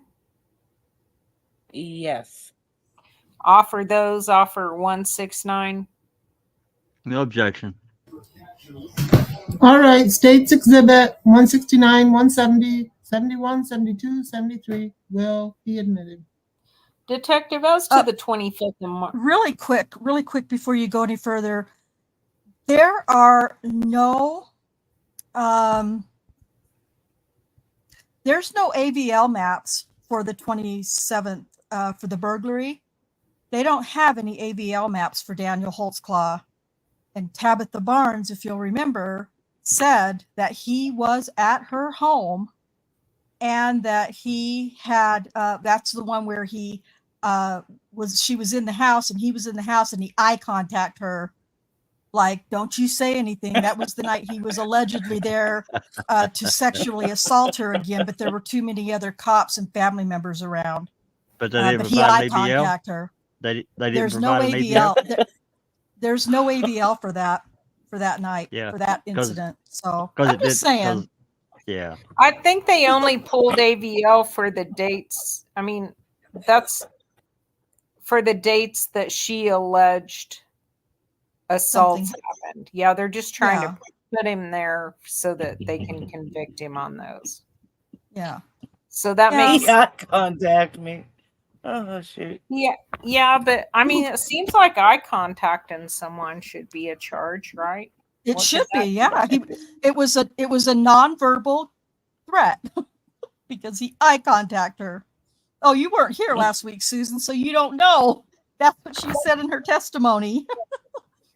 Well, I've heard She it knew he was- before. Spike, he eye contact me. He eye contact me. And then she asks, I can't remember if it was Gieger or, because this one just kills me, Gieger or Adams, I don't remember. She asked him to repeat the question. She couldn't hear. Her eyes were watering, so she couldn't hear what he said. So I died. I was just dying. Sorry. Anyway. So those are some of my favorites. Okay, go ahead. You Sorry. know, I'm thinking that all of this is like, you know, that's not something common that you love to, you know, compare whether what he said. I'm thinking that Gieger is trying to show that, you know, that they wouldn't possibly have done this before contacting, before talking to her. Yeah. Oh, sure. You know what I'm saying? Yeah, that's probably coming. Yeah, not pulling Yeah. the AVL until she describes what happened. Exactly. Yeah. And Kim Davis is the one who really, drives that one home as much as she can. But that's another interesting one. So Where are we? sorry. Trying Line- to figure that out. 12, maybe? Line. Yes, line 12. Detective, as to the 25th of March, 2014, Miss Barnes had told you that she was told by the defendant that he had entered her house. Is that correct? Yes. Was that significant to you? Yes. Was. Why? Well, it was just, to me, I took it as very odd that he would tell her, I just have been in your house. It's like he was trying to get a point across. In your experience, was the fact that this officer had gone into her house without being dispatched to it by the police department or someone calling saying I need help interesting or significant to you? That is significant. Why? Well, from what was learned about him going over, there was no call that was made. And for him to enter her house was way out of protocol. Sir, through your investigation, did you also come in contact with an individual named Terry Williams? Yes. And that individual, well, is that the individual Miss Barnes told you at the time was her live-in, now on again, off again, live-in boyfriend? Oh, yes, but her daughter said he only stayed there once. and she called him her stepdaddy. And it's an individual, I believe we also said was a registered sex offender, or she acknowledged that she knew that, correct? That's correct. Well, that absolves him from living by a park then. Yeah, right. Yeah. Sleeping in a kid's bedroom. Did you Yeah. have an I meant opportunity? to take a screenshot of that on Google Earth of how, because he was illegally, he shouldn't have been there because he was so close to that park. But anyway, I'll have to do that later. Did you have an opportunity to talk to him? I did. I don't want you to tell me what he said at this point in the trial, but did he give you information that was consistent with Miss Barnes' statements that Officer Holtzclaw had told her about being in the house? Yes. Did Mr. Williams indicate to you that he in fact had come in contact with the defendant inside the house? Yes. And there was some kind of an exchange between the two of them. Is that correct? Yes. All right. Sir, I want to show you State's Exhibit number 169. See that one? Yes. All right. Again, you've got 1530 Northeast 15th. That's Miss Barnes' house. Again, another map showing that. Yes. On this event, there's several different AVL locator spots documented on this map, correct?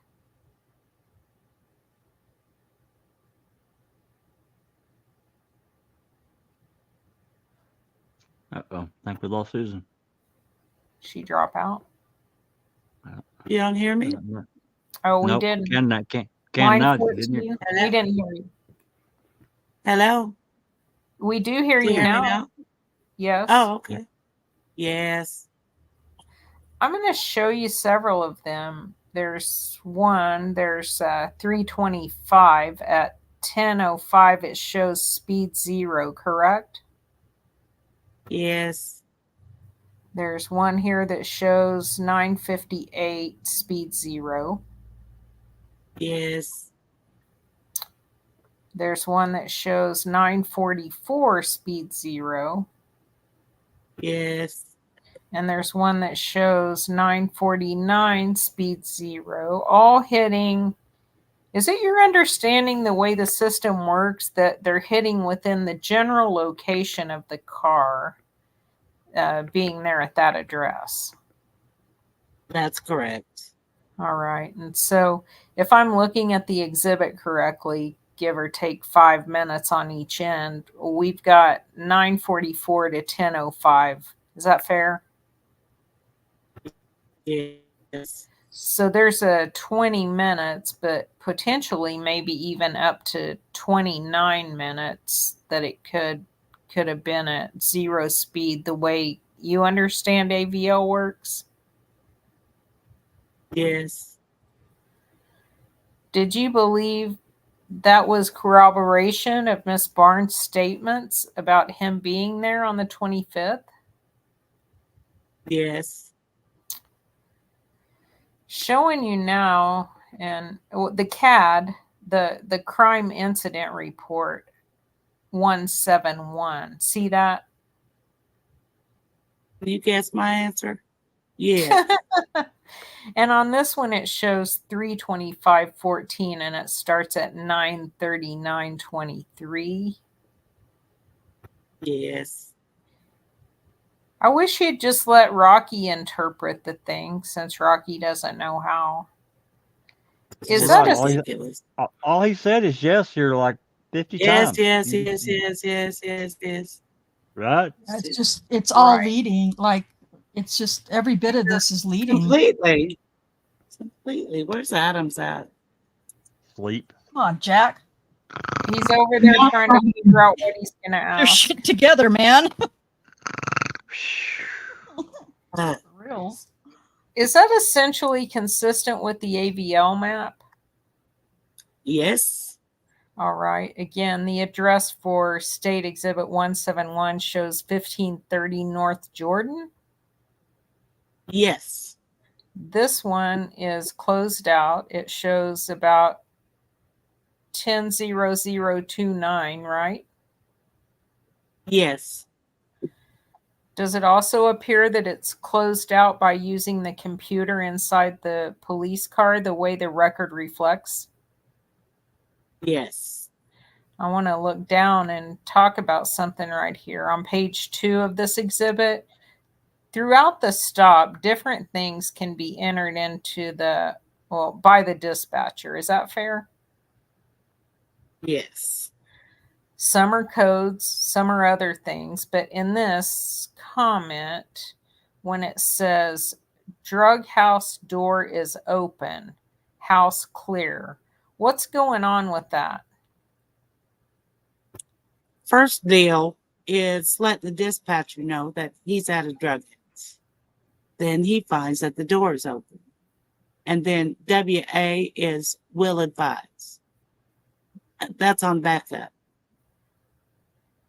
The fact that in the information drug house, where would that information come from for the dispatcher to put it in there? From Charlie 45, Officer Hostball. And that would be the case on any CAD, just whatever the officer's telling the dispatcher, they're typing in things that the officer's telling him. That's correct. The door is open. Where would that come from? The officer. And then eventually house clear. What does that mean to you as a police officer? Well, no problems. Everything's fine. So he got a burglary charge for going into this open door where he called in that he was going to do a sweep of a drug house, and then says whatever, that it's clear. They filed a burglary charge against him for that, which he was acquitted on. Christ. Unreal. I Good know. God. Are we on 4? Do you think he was gonna burglar it and he called it in? Yeah. Right. Well, I mean, that's Familiar. just like calling all these women in and then raping them in the middle of a street with houses all around. Right. He calls Right. them in, places himself out there with them, and then he's going to rape them and risk someone coming to back him up. Like, what if Venegas is just idle doing In nothing? the street, right? He decides to drive by and see what's going on over there. Oh, looks like Officer Holtzclaw's raping someone in the middle of the street. Getting a 3-second blowjob. Yep. Yeah. Everybody needs one. How would you know the house was clear? The only house. Well, you would know that the house was clear by going inside. Oh my God. Even Gregory's probably thinking, why don't you shut up asking these stupid questions? He's not And- asking him any questions. He's just Or- telling him things to respond yes or no to. Or, well, that's right. And in fact, it says what? Protective sweep. Nothing in plain view. What does that mean to you?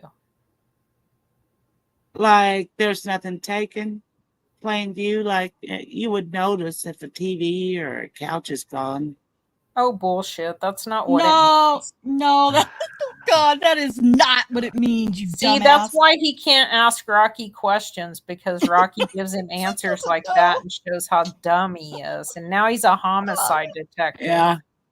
Yeah, that terrifies me. For Christ's sake, that's crazy. Nothing was gone. Oh my God. In the context of a drug house, if it said nothing in plain view, does that have any significance to you? As far as it being a drug house? Well, it appears in the context there's a drug house. The door is open. I'm going in. I did a sweep. I didn't see anything in plain view. Is that significant as a police officer after I spell it out to you like that? Well, yes, he's advising dispatch about he believes that this is a drug house. That's his very first statement to dispatch, letting them know, this isn't just a regular house. And then that the door is open, of course. There could be problems. Hey, can someone read for me for a second so I can see why my mom's calling? Yep, I got it. Okay, I'll be back. Line 23. Okay, and is when it comes in terms of drugs and things like that are on searches, if an officer sees dope or drugs in plain view, is that terminology kind of a term of art that officers use? Term of art. Yes. It was in plain view, so I don't need a warrant to get it. Things like that. That's correct. In regards to the location of 1530 Northeast 15th Street, in your investigation, did you have an opportunity to see during the year of 2014 if any drug-related arrests were made at that house? God. That's correct. Did you look at the CAD system to see any reports?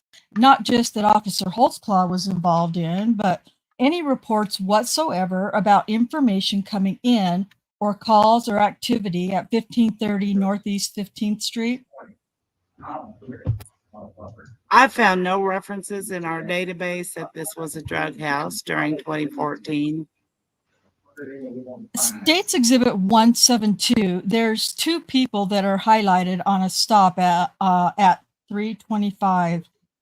The 2146, is that consistent with the AVL, the times of Officer Holtzclaw being there?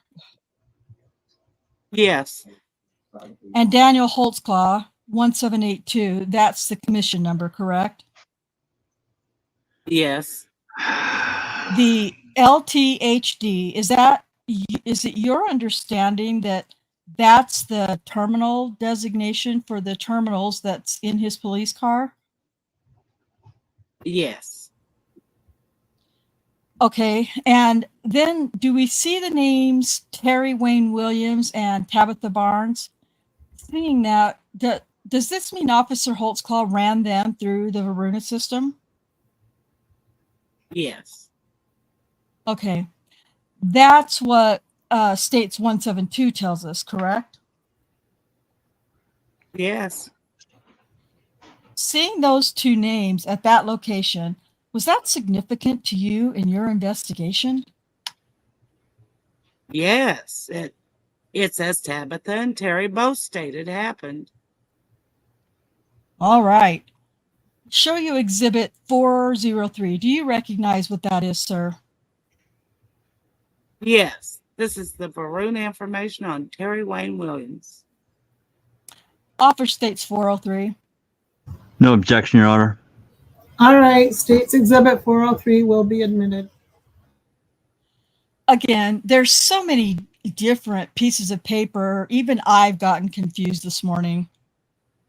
This is showing that they were run in Varuna, correct?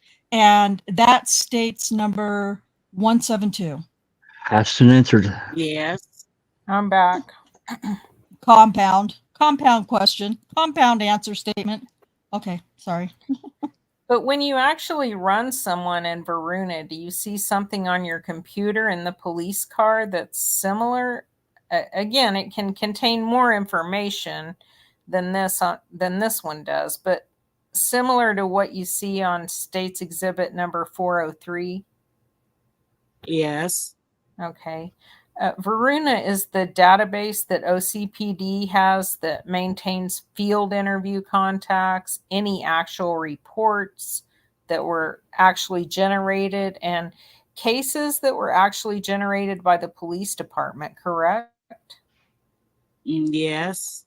I guess so. Well, when you look at Mr. Williams, if the records reflect Officer Holtzclaw came in contact with him, ran him in the Varuna system, correct?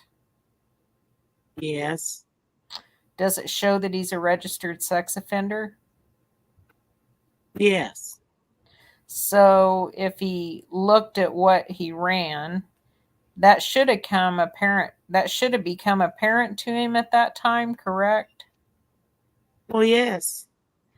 Was the fact that Officer Holtzclaw, based on the records, informed of the information about Mr. Williams' status as a sex offender being in that house that Miss Barnes lived in with her children significant to you in your investigation?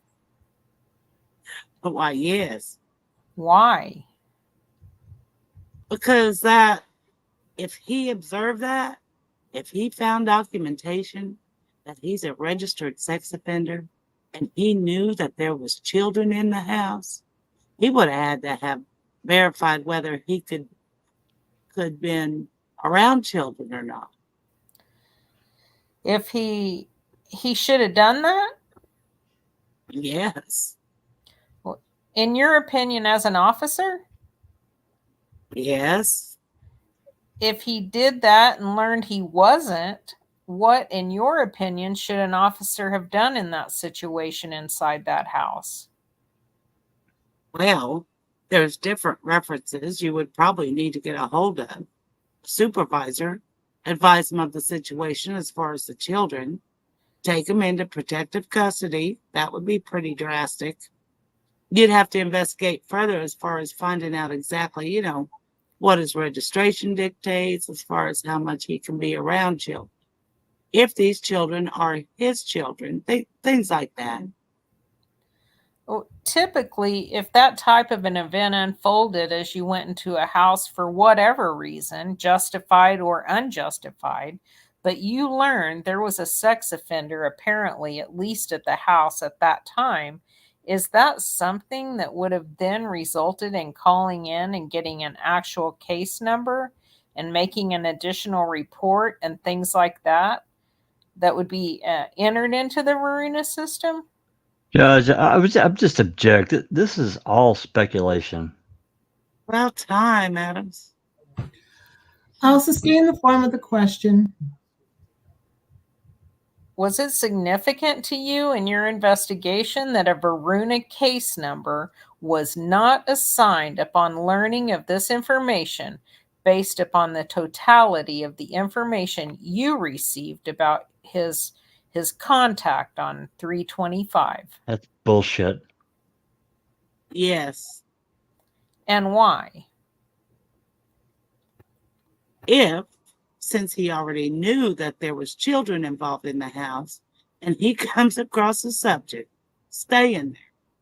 He was there alone, no supervision. He should have made an incident report for the protection of the children to at least let the registered sex offender unit check into it further. Sir, I'm gonna go quickly through these. 173 shows that Officer Holtzclaw was working on 325, correct? Yes. All right. That's the lineup. And then on 170 again, it's 325. That's when the log sheet began. Yes. This is all the officers who ran individuals after 9:31 p.m. Yes. And if you go down again to the shaded area, does it show that Charlie 45, again on 325, ran Miss Barnes and the warrants that were there in February? Are they still there? Yes. Do you recall Miss Barnes indicating that on her first contact with Officer Holtzclaw on February 27th, there was discussion about her warrants? Yes. Do you recall her saying that the officer said, you're not going to jail, but I want you to take care of those things? I just want to interject here 1 minute. Mhm. All of these accusers that came to court, how many of them had warrants, and how many were arrested after they testified? None of them. Well, I mean, Tabitha Barnes is the only one that got taken into custody. Well, that's not true. Actually, someone did get arrested. But I would, based on everything I know about how this case was put together, I would imagine that happened to make sure that she was testifying. I need to look that up. Do you remember who that was, Rhonda or Cherie? I feel it was either Sarita Bowen or Florine Mathis? Florine Mathis or Sarita Bowen. Maureen was in jail when that's how they found her. And then Well- Terry Williams got put in jail, I think, just so they could detox her. I mean, Well, Terry a lot of them Lawrence, ended up in jail, yeah. Yeah. Yeah. I think most of them had warrants, but nobody except for nobody was taken into custody. But it was either Sarita Bowen or Florine. I feel like it was Sarita Bowen who was in custody at the time.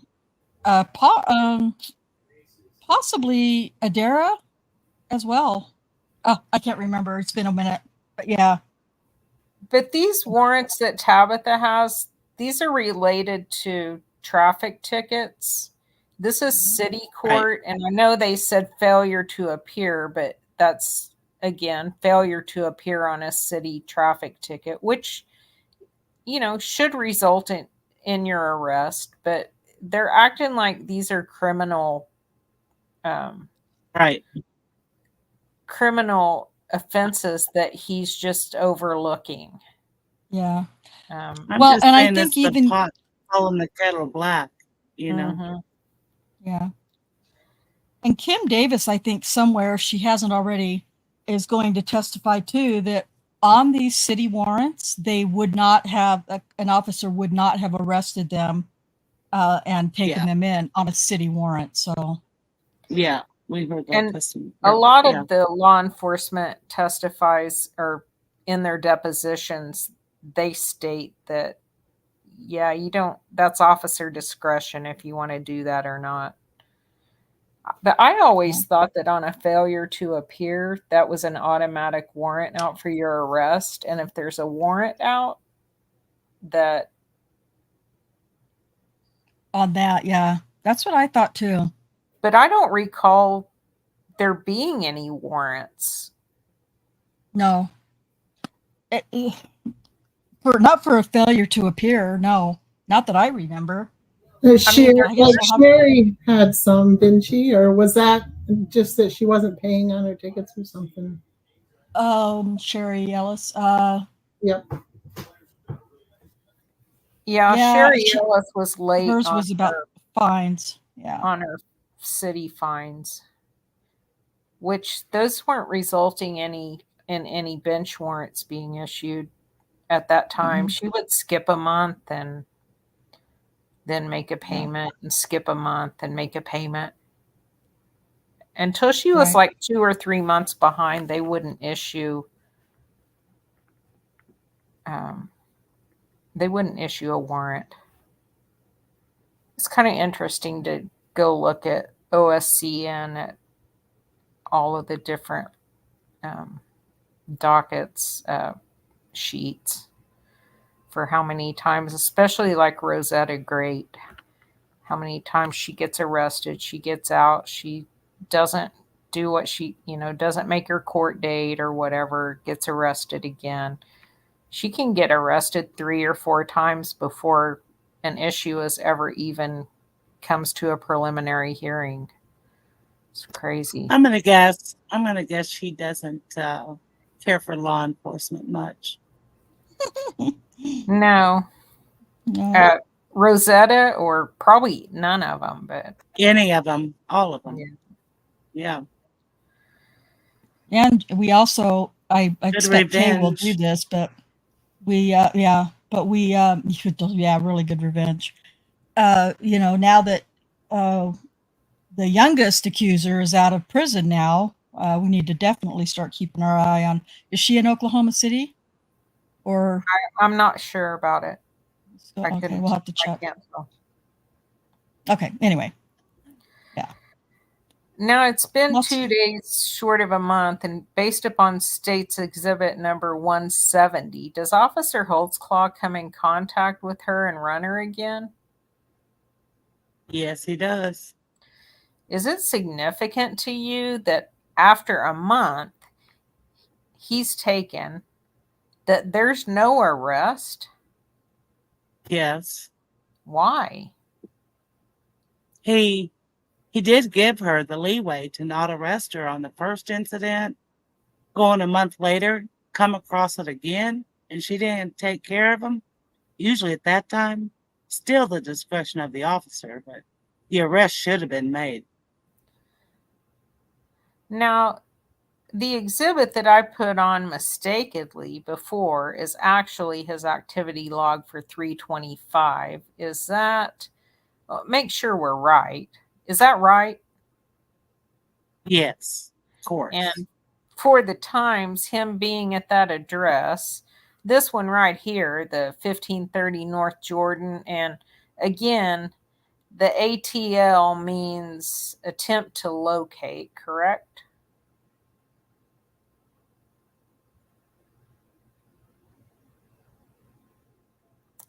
Dang it, Yes. okay. And then it shows essentially the times that we're talking about for this contact on that. He logged it on his activity log, correct? Yes. All right. Detective, do you recall Miss Barnes talking about the officer coming out the very next day when she was on the telephone or calling her mother after he showed up? Yes. Did you look through 326 to see if there was any indication by Officer Holtzclaw that he was then again back at that location the very next day? That's correct. I'm going to hand you 175, 176, 177, and 178. Are those similar documents that you obtained as you did for the February 27th and March 25th? Yes. And they're accurate, correct? Correct. Offer those, counsel. No obligation, Your Honor. I'm still sleeping. All right. States Exhibit 175, 176, 77, 78 will be admitted. Detective, I don't remember the exhibit number, but do you remember I think we got to it on Friday. It might have been Thursday night. The phone records for Miss Barnes showing that she called Miss Prince, her mother. You saw those in this investigation, correct? Yes. Was that significant to you? Yes. And it may be obvious, but why? Tabitha advised she made contact with her mom, Gloria Prince. I also spoke with Gloria, verified that there was a phone call made while Officer Holtzclaw was present. And far as phone records, that verified their statements that there was a phone call during those times that Officer Holtzclaw. We place him there through AVL and through dispatch. Well, on March 26th of 2014, as you researched this event, was Officer Holtzclaw dispatched to go to this house? Or was there a call saying, come to this house? No. Was it significant to you that now Officer Holtzclaw had gone back the very next day to this same house? Yes. Why? Because that, again, seemed very odd. Nothing showed why he would go back to that residence the very next day. Whenever you spoke with Miss Barnes, and do you recall her saying that when he came back on the 26th, she was mad and he accused her of selling, getting a tip that she had sold a rock of crack cocaine? Do you remember her testifying to that? Yes, I do. Do you also remember her saying that you were in the house yesterday? What are you talking about? Yes. Well, at this point, based upon what you were seeing, did you believe her interpretation of those events to be corroborated by the documents that you're seeing? Yes. Well, I'll show you states number 175. Again, we have 1530 Jordan highlighted, correct? Yes. And again, for example, at 7:13:59, he's at 0 speed. Do you see that? Yes.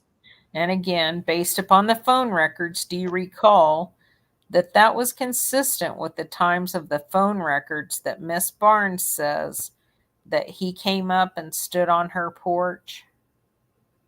Yes. And again, it's a 9-minute window before and after, based on AVL, the way we understand it works, correct? Correct. Hmm. States number 177 is a lineup showing that Officer Holtzclaw was on duty on 3/26. Yes. And I have a question. Mm-hmm. Did anybody look at what Daniel had done earlier that day? Stopped anybody that he compensated crap from? Is this the day that he stopped Florine Mathis not even a block away? Around the After corner.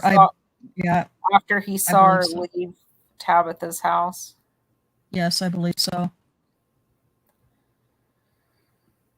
But as far as 26. getting AVL for, the state provided AVL and they started it and cut it off whenever it best suited them. So All right. as far as just being able to track his car and look at his whole patterns of what he was doing, I I'm guess just that wondering wasn't if an option. if he recorded a bust for that. Mm. Would he say that she had sold some? I've not seen a report like that, but we don't really have any reports outside of what the accusers' names are, at least as far as I know. But You also, know what I mean? they also train their officers to lie to people. Yes, too, yes, so- they do. Well, yeah. Yeah. And after, as you guys know, I made a major fuck up on that whole day, but because previously I had not seen I couldn't find anywhere in any AVL for that day where he had actually stopped around Tabitha's house. But I did find one, and I think it was less than 5 minutes that he was there. And but the other part about that is that she said that every time she mentioned this day, she says that he came in the old black and white car. So we know that didn't happen. So he was there hours later than what she claimed he had been there. Because she said it was right when he came on shift. Remember how she could smell that stinky cologne, and he'd have his hair all moosed up with, right when he came on shift, she said. Yeah. But his AVL doesn't show him there until after 7:00 that night. And it's only for, I think it's 5 minutes, I think is a 5-minute window. I could have to check again. But the reason So maybe this was some other cop that did this. Is that what you're saying? It had to be because, yeah, because Daniel didn't drive. If for no other reason, we know it wasn't Daniel because he didn't drive that old black and white car. So, right. I'm sorry. Where are we? I'm lost. 21 maybe? Line. Yeah, 21. What page? 2030. Okay. Page 56 of the document. Yeah. Okay. And it's Officer Holtzclaw's activity log? Yes. Okay. Now when I look at 175 again, the AVL map, I want to see that it appears that for example, this hit right here, can you see that? Yes. That's at 5:36:24, and he's going 4 miles an hour, correct? Yes. And then the hit that I showed you a minute ago was apparently 2 hours later when he's at 0 speed, and there's several showing low speeds at around that same time in the 7:00 hour. Is that right? Yes. What does that mean to you? That there's 2 5:00 times and then there's 7:00 times as well. Let me rephrase. Could he have driven by at 5 and come back at 7 too, and it's just showing the location of 2 Charlie 45 at that location? Yes. There are times just taken where I was requested to be placed on this map. What? I guess someone asked him to place certain times on the map, and he's dumb, and he just said that in court. Yeah. So what is it they say now? He said the quiet part out loud. Well, Right. yeah. Does Hey, this Jack? show? Sorry, I'm Yeah. going to send you a message, Jack. Go ahead and keep reading. I'm going to put a message in the private chat for you, Jack. Okay. Yeah. Does this show, according to your understanding of the AVL system, that, and if you notice down at the very bottom, I haven't shown you that one, but there's a 5:36 time, and you can't quite read how many knots he's going, but he's driving there on Jordan, correct? That's correct. Do you remember Miss Barnes saying that Officer Holtzclaw would drive by a lot during this time period? Yes. Does that seem to be corroborated of this? Yes. All right. States number 176. This is the CAD call that was generated apparently close in time to the 0 speed when it shows he stopped at that address, correct? Yes. And again, I don't think I got all the way through this, but on this activity log, there's a 1505 North Jordan. Do you see that one? Yes. An attempt to locate, but 1900 hours would be approximately 7:00. Is that right? Yes. Okay. 1505 is not 1503. I think he meant to say. Okay. But it's close. Would you agree? Or 1530. I'm sorry. 1505 is not 1530. That's correct. But it appears to be that matches up that he was attempting to locate a subject, right? Yes. Okay. When we see what Officer Holtzclaw apparently called into the dispatcher, he shows 1504 North Jordan, correct? Yes. Is there a 1504 North Jordan? Just an empty lot. It's not an Okay. empty lot. Sorry. Okay, so there's a lot, but no house there. But again, it looks like we're talking close in time to the 7:09:58 is when this call by the dispatcher was logged into the computer. Yes. According to this, it was closed out about 6 minutes later at 15 minutes after 7 and 46 seconds, correct? That's correct. It also appears, does it not, that it was logged out by the officer doing it himself on the computer. Yes.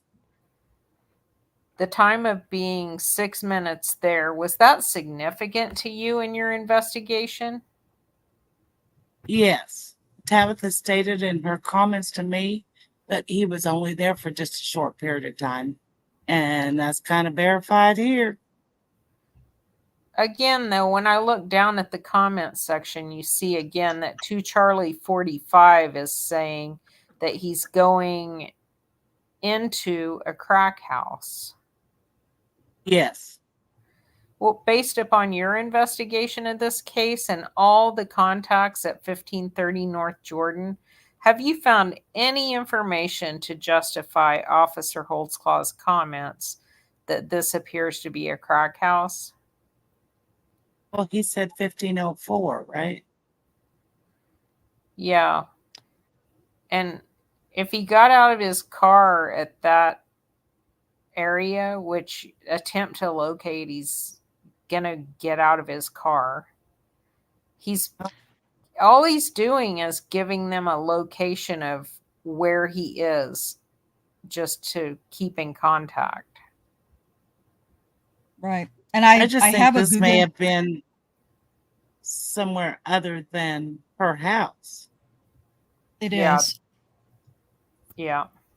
It is. I have a Google map that I did quite a bit of work on to show it.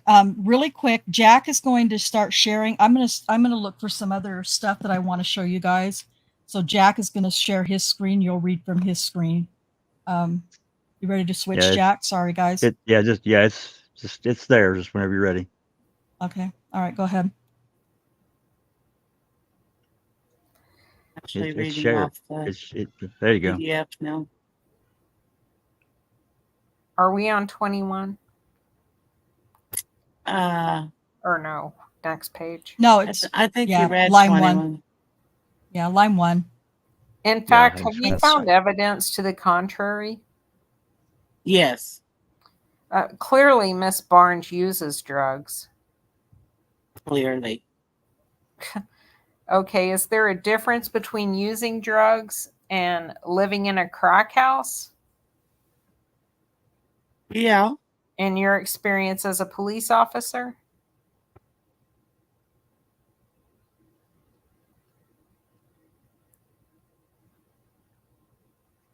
Can you hear me? No. Didn't hear you say that. Hello? I mean, now I can hear you. That's weird. Yes. And it may be obvious, but what's the difference? You have a lot of people that's just recreational users. We make reference to crack houses and things. It's being dealt. It's dope flows kind of freely in and out of those type of houses. There's a lot of people that use drugs just for their own personal use.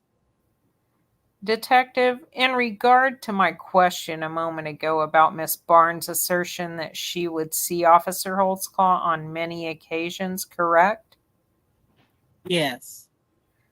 All right. Yes. Have you been able at least to locate through the AVL system of going to Jordan between 14th, 15th, 16th streets, the times that 2 Charlie 45 would drive by that house while he was on duty? Yes. Are there many, many times? Several times. It seems like we already established that she's a liar by what she said to the judge last week, denying using any drugs and then getting busted with a drug screen. So Right. they've just put all their faith into her now. That's Yeah, sick. I tend to think it was a drug house. She So did sold Dan. drugs. Yeah. Was that significant to you in your investigation? Yes, because she said, and the kids did say, they would see him around the house quite a bit. So that just verified one more thing for us. In your investigation, detective, were you able also, not specifically to Miss Barnes, but to locate other women, at least 2 other women that came in contact with Officer Holtzclaw, that reports were subsequently made in this case that occurred basically at that same location, the 15th and Jordan intersection? Yes. And although Miss Barnes is not involved in those stops, would that also be corroborative of this officer going up and down that location? God, it's his fucking district. Come on, man. Exactly. And there's crack houses, you know. What's he supposed to be doing? God. That's hard to swallow, man. Would it also be... Oh, sorry. Can you hear me? Uh-huh. Can now. Okay. Would it also be corroborative of her characterization of her neighborhood? I think both by Mr. Adams and myself, is it's a place where prostitutes were in a high crime area. Judge, I object just to the form as leading. Oh, he's leading now? Sustain it as to the point. Jesus. I'm going to show you 404, 405, 406. Are those AVL maps that are relevant to my line of questions about Officer Holtzclaw being at the location there on 15th Street, or at least close to that location at 0 speeds? Yes. Offer. Judge, may we approach? Come on up. Judge, these are documents that, again, were not listed on the government's exhibit list. And again, this is some documents that I had requested during the pendency of this trial, probably like on, I think about last Wednesday, I requested them and was provided them on Friday. And again, it goes to the whole problem in regards to me trying to defend Mr. Holtzclaw. Everything I'm getting, I'm having to go through the government to get. And if it's favorable in my part, then I can see it, and if it's unfavorable, they can use it as a sword against me. And I object to that being it's a violation of Mr. Holtzclaw's due process rights, and therefore I do object on these being introduced because they were never previously disclosed until I requested them. When were they disclosed? Last week sometime. Mr. Adams is correct. He asked if we had other dates when he was at 0 speeds other than had already been produced. So we looked and gave them to him. But they weren't provided by the state prior to? Not before he asked for them. All right, I'll sustain the objection. Just for what? I'm curious what the legal grounds are. Well, they weren't provided 10 days before trial in the discovery code, correct? They weren't created before that. That's the reason then. Okay. Jeez. Wow. Why, Judge? Why? That's not Yeah. fair to me. Detective, were there other dates that you located that not only you drove by, but they're actually at 0 speeds? Yes. All right. And was that significant to you in your investigation also? Yes, it was. Okay. In addition to February 27th, March 25th, and March 26th, did you also receive information during your investigation about Mr. Holtzclaw being at that location, 1530 Northeast 15th Street, on April the 8th? Yes. And was that specifically in regard to a contact that he had with Mr. Williams, the gentleman we've been referring to who had the prior sex offense conviction? Yes. Sir, I'm going to hand you, give me just a minute and make sure I have all the right ones. I'm going to hand you States Exhibit 180, 181, 182, 183, 184, 185. Are these similar documents that you obtained in your investigation in regard to the activities at that location on April the 8th, 2014? Yes. Are they accurate? That's correct. I'd offer those, Your Honor. Judge, I object to these under relevance grounds, and if I need to approach, I will. Come on. These are all April 8th. Your Honor, you haven't heard from Terry Williams yet because he's on a bus and should be here within an hour from Lawton. I was trying to avoid having to recall Detective Gregory again, but just go ahead and put in the location that Officer Holtzclaw was there and ran him. Does that go to a charge count? I don't think we alleged anything, specifically anything occurred on that date, but I think it is relevant in that it corroborates Mr. Williams, who is going to say that Officer Holtzclaw told him during his contact in the house on March 25th that every time he sees him, he's going to hassle him. He doesn't need to be around here. That again on April the 8th, he and another gentleman, Mr. Hawkins, are at that location.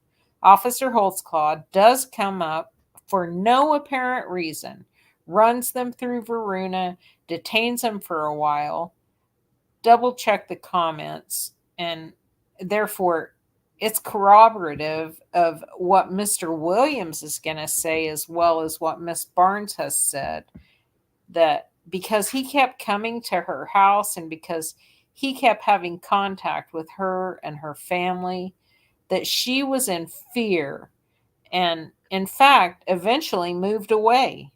Well, moved out, then moved back. Those types of things. Boarded up to make it look like she moved away? Yes, sir, that's correct. If it's simply, and I don't object to the authenticity of the documents, I want to make that clear. I object on the relevance ground because it's not a charged account in this case.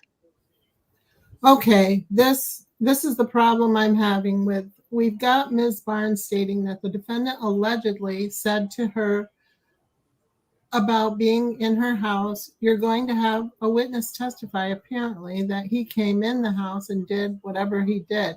But to put on other stops in the future of just messing with him or hassling him, that's the problem I'm having. Well, it corroborates what Mr. Williams is going to say, because he says he's going to say the officer told him, when I see you here, I'm going to stop you every time. And it's exactly what he said. And he had no grounds to be in the house. To begin with, it's the state's position. It's an unlawful entry. He's found this gentleman as a registered sex offender, ran him through Varuna. He didn't arrest him. He knows he's in the house with children there. It all goes to show in their inferences that I think this jury needs to know that even a month later, he's still not arresting her boyfriend. He's still trying to make contact with Miss Barnes, and I think it's relevant as to all those issues. I don't know that I certainly don't think the prejudice outweighs the relevance of it. And again, he's running him through the same systems. Again, he even puts it on his activity log and he runs him. Got to find it again. He runs him through CIU, and CIU tells him he's a sex offender. Well, this is the problem. It's really not relevant right now. Okay. See what I'm...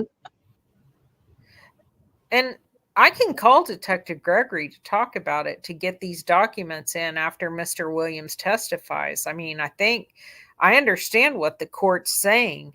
I've laid a foundation that this detective contacted him without getting into the hearsay.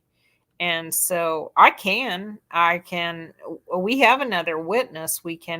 I can wrap up with him, and then we can put Mr. Williams on and then call Detective Gregory back. Well, this is the way the court has to look at it. I've got an objection to relevance. I don't really see that they're relevant right now. Okay. Even with Miss Barnes saying that he comes in contact with my boyfriend, I think the hearsay came in that my boyfriend was in the house when the officer was there. In the house? I mean...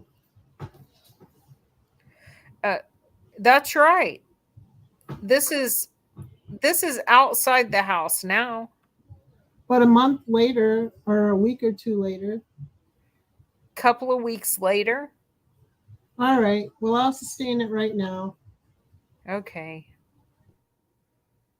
Detective, I'm going to come back to these potentially a little bit later, all right? Okay. As I said a moment ago in regard to Mr. Williams, he gave you additional information that you deemed relevant in your case. Yes, he did. And as a result of that, you obtained the exhibits that I referenced just a moment ago. Is that right? Yes. Did you ever see in your investigation whether or not Mr. Holtzclaw filled out a field interview card for any contact he might have had with Terry Williams, a sex offender living at this house, to notify the Varuna system that now we know where this sex offender is and he's at this address? Notify the Varuna system. Attention, Varuna system. There's a sex offender here. What the hell? Stupid. No. The fact that he did not do that, was that significant to you? In reference to children being in the home, yes. Not being investigated.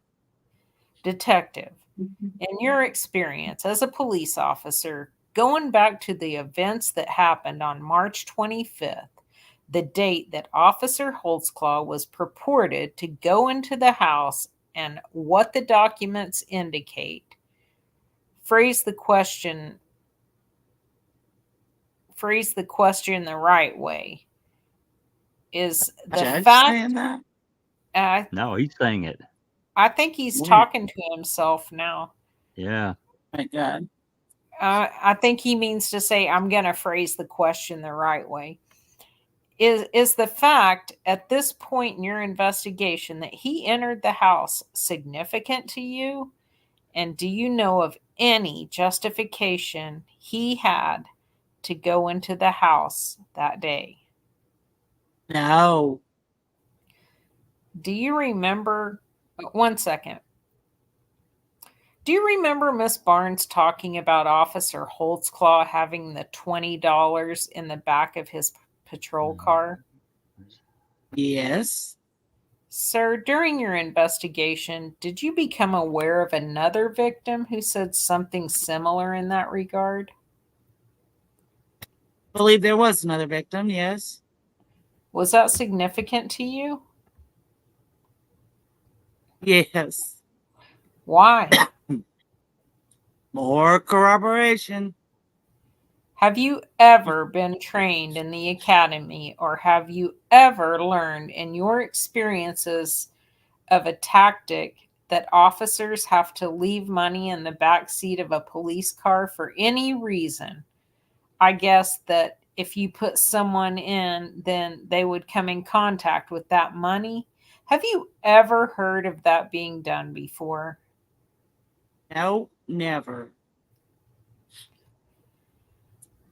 Do you think of, well, here's the thing. At this time, his partner was a former gang, was Rob High, who Daniel was in the gang unit with.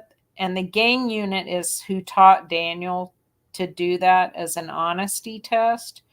So I guarantee you that Rocky has talked to Rob High about the 20, and he knows that Yeah. he was trained that way by the gang officer. So that's so disingenuous, but this whole case is. So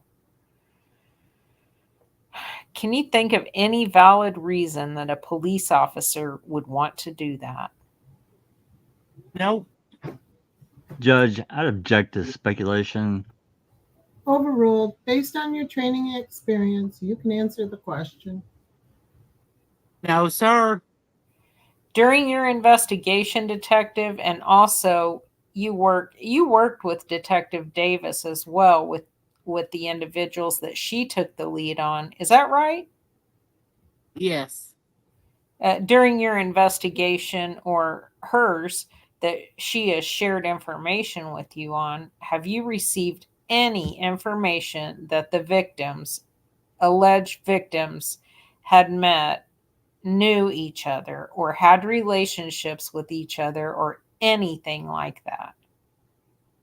I never came across that. No. Not true. Yep.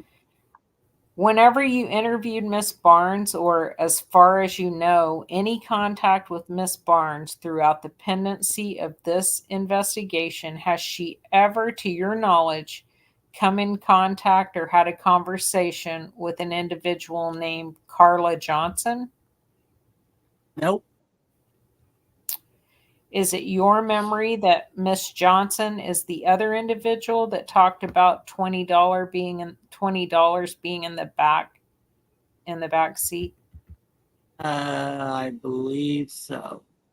Judge, I'd object to the form of the question. Sustained. Do you know if Miss Johnson talked about $20 in the back seat? Same objection, Your Honor. I'll rephrase it, Your Honor. All right.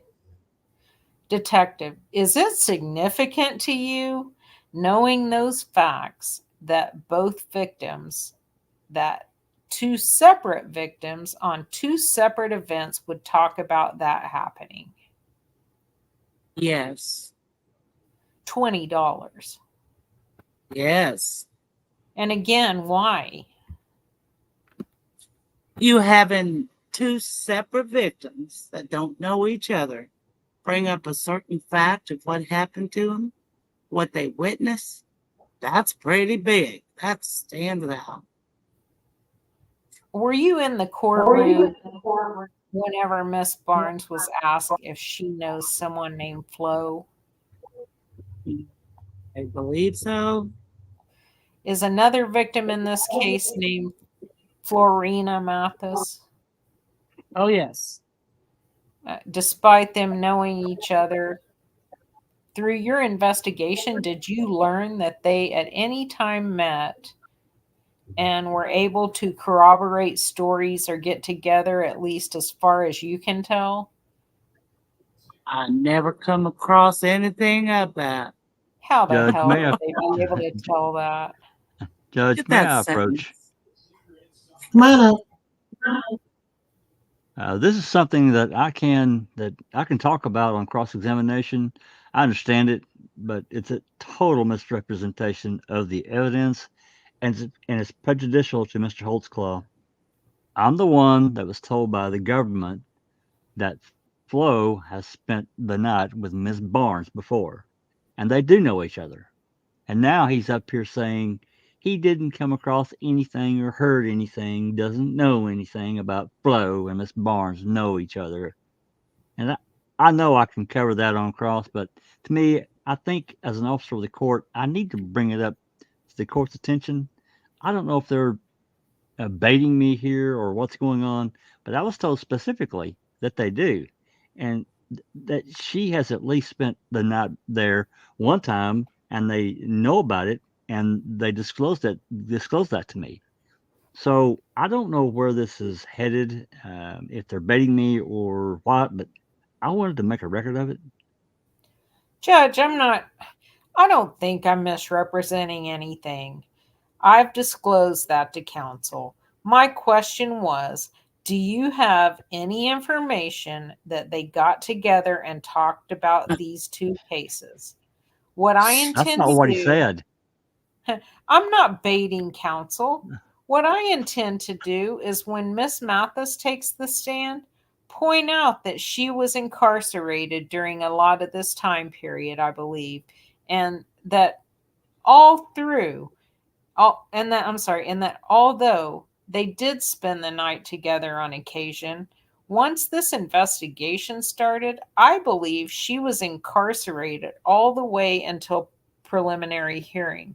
I'll double check it, but that's where I'm going with it. I'm not trying to bait him into anything, nor am I misrepresenting anything. In fact, I've disclosed things that are not contained in the police reports when I learn of them because I thought they were relevant to his cross-examination, because I thought he might want to ask them, do you know each other, and see what they say. So he gets them to intentionally say no, so I have no choice but to ask him. But again, I've been provided no documents or anything that would support these verbal statements that the DA has made. So it's extremely troubling that I'm told one thing and they ask a witness something exactly the opposite. What did I ask different, Mr. Adams? What I said was, do you have any evidence they got together and corroborated and got their stories together? That was the question I asked. I challenge the record. We can read it back. Read it back. He asked him if they ever. Well, Judge, what is your specific objection? That there's not a document to? no, my specific objection here is what's concerning me is I'm getting verbal information from the DA's office that Flo and Miss Barnes has spent the night together. Okay. Then he specifically asked just a minute ago, have you obtained any information or evidence that Florence Matthews and Tabitha Barnes know each other? That's not what I asked. I challenge the record. Challenge it. Well, and specifically what I told Mr. Adams is Miss Mathis said she has spent the night in the house. He didn't tell me if Tabitha was there. He didn't tell me they talked. He didn't tell me any of those things. That's what I told counsel. Well, this is a thing. At times, I know information is conveyed from the DA's office to defense about certain situations, maybe even dates, times, acquaintances, and sometimes a witness gets up there and says something different. So if they say something different, then that's ripe for inquiry of cross-examination. Okay. Again, Your Honor, the only reason I brought it up to the court's attention, I understand in written documents or if I'm told something verbally like that, and then the question is thrown out there the way it was. I'm just sitting back there assuming he's going to say, yes, we did, but we can't really substantiate any of it or something to that effect. But it was an adamant quote unquote no. And I'm like, then why was I told all this? Well, I don't know if if the witness has got it wrong or somebody else has got it wrong, but you can inquire on cross-examination. Detective, I want to be clear because maybe I misspoke. My question to you was, do you have any evidence that Miss Mathis, Flo or Florine Mathis, and Miss Barnes got together and conspired together to come up with a consistent story? Change the freaking question is what Yeah, he that just wasn't did. even close. No. No. Sir, I'm going to hand you 186. Do you know what 186 is? Yes. What is it?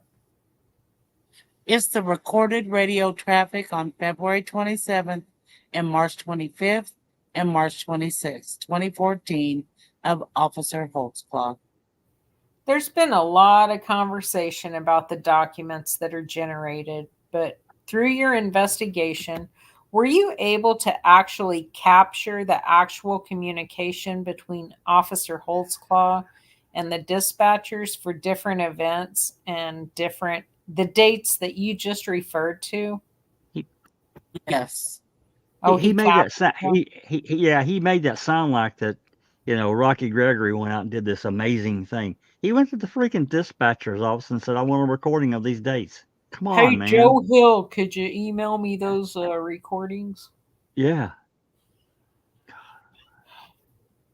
And as they talk, are they using codes and things like that are familiar to the police officers and what they mean?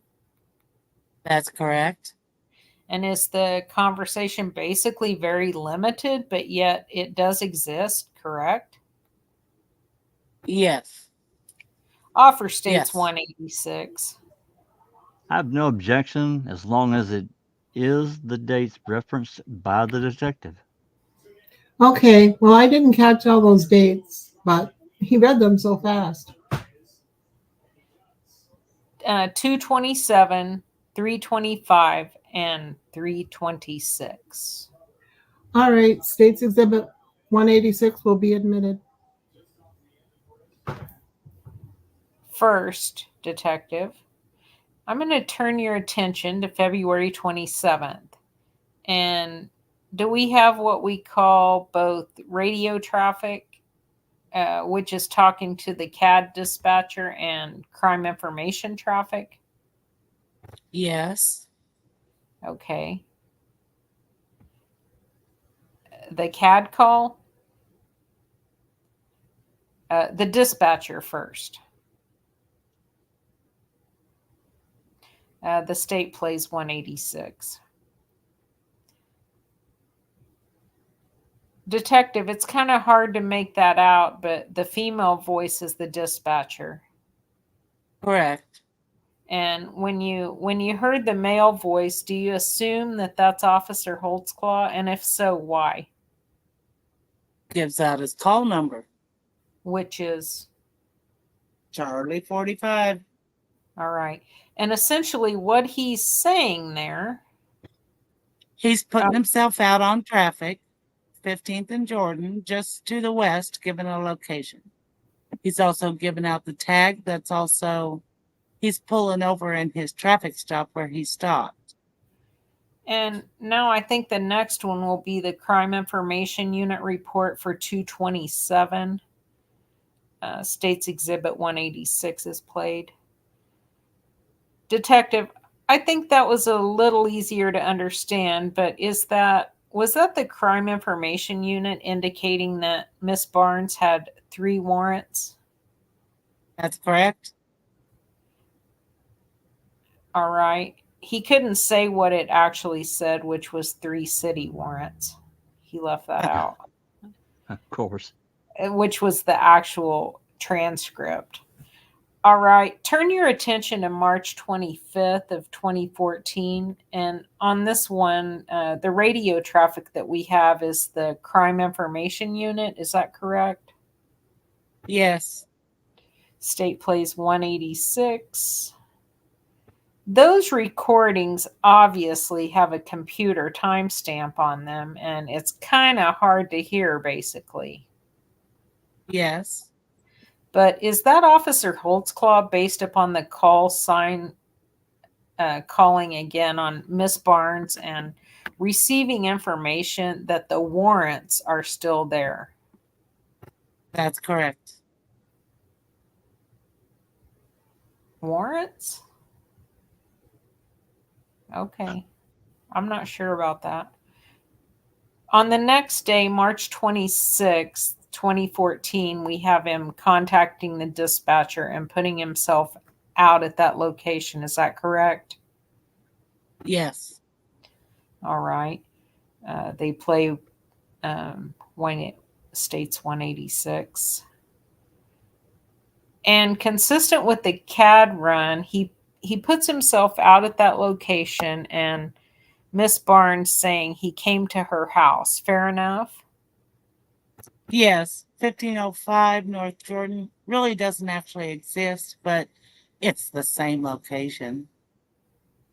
All right. So in that report, the CAD call, and again, I'm not positive which one it was, but for the record, 1505 is what he said Yes. on the radio traffic. Yes. But we know her address to have been 1530 Northeast 15th Street. Huh? Yes. He's down the street. It's not over. Yeah.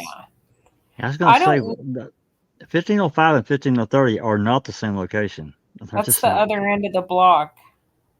No, and I finally found it. I have the Google Earth map I made to show that whenever you guys are, excuse me, I think as soon as you guys finish up with this direct, then I can show it to you. Okay. I don't know if I asked you or not, but is that location in in Oklahoma County? Oh my God. You got to get that in. Yes, it is, Gieger. Yeah. All right. Yes. Your Honor, I think that's all the questions I have at this point. All right, ladies and gentlemen, it's about 10:30, so we'll take the morning break. I need to admonish you again to not discuss the case, not to let anyone discuss the case with you. Don't try to find out anything about the case. Leave your notepads in your chair. If anyone should try to talk to you or contact you about the case, contact me and my staff immediately. Mr. Holtzclaw, you'll be excused until 10:50. All right, ladies and gentlemen of the jury, you'll be in recess till 10:50. All right, thank you. We'll be in recess. Okay, we're gonna not do cross-examination tonight. There's no way. We're already at 3 hours and we've only read what, less than 100 pages. So 81 pages. yeah, so there's no way. We're going to hold off on cross-examination until next week because it's too long. It's too late. So, but thank you, Jack, for scrolling that. I wanted to show you really quick, just to give you guys an idea of the locations of what they were just talking about, 1505. And I think that this is because I think that, all right, let me see how that's looking. Nope. I'm going to make this a complete screen. There we go.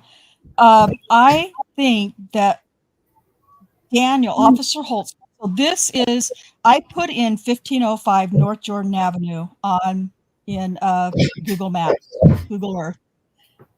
This is where the pin landed, right here exactly in this location. I also, and I don't know where they're at, I'll try to have them ready for you for next week though, where I did the street view of all of this.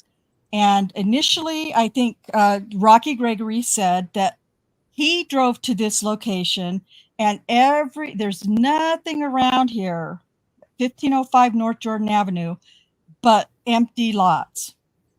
It's not quite as easy to see from this, but there are no empty lots. This house right here on this corner faces south. this house right here on this corner faces north.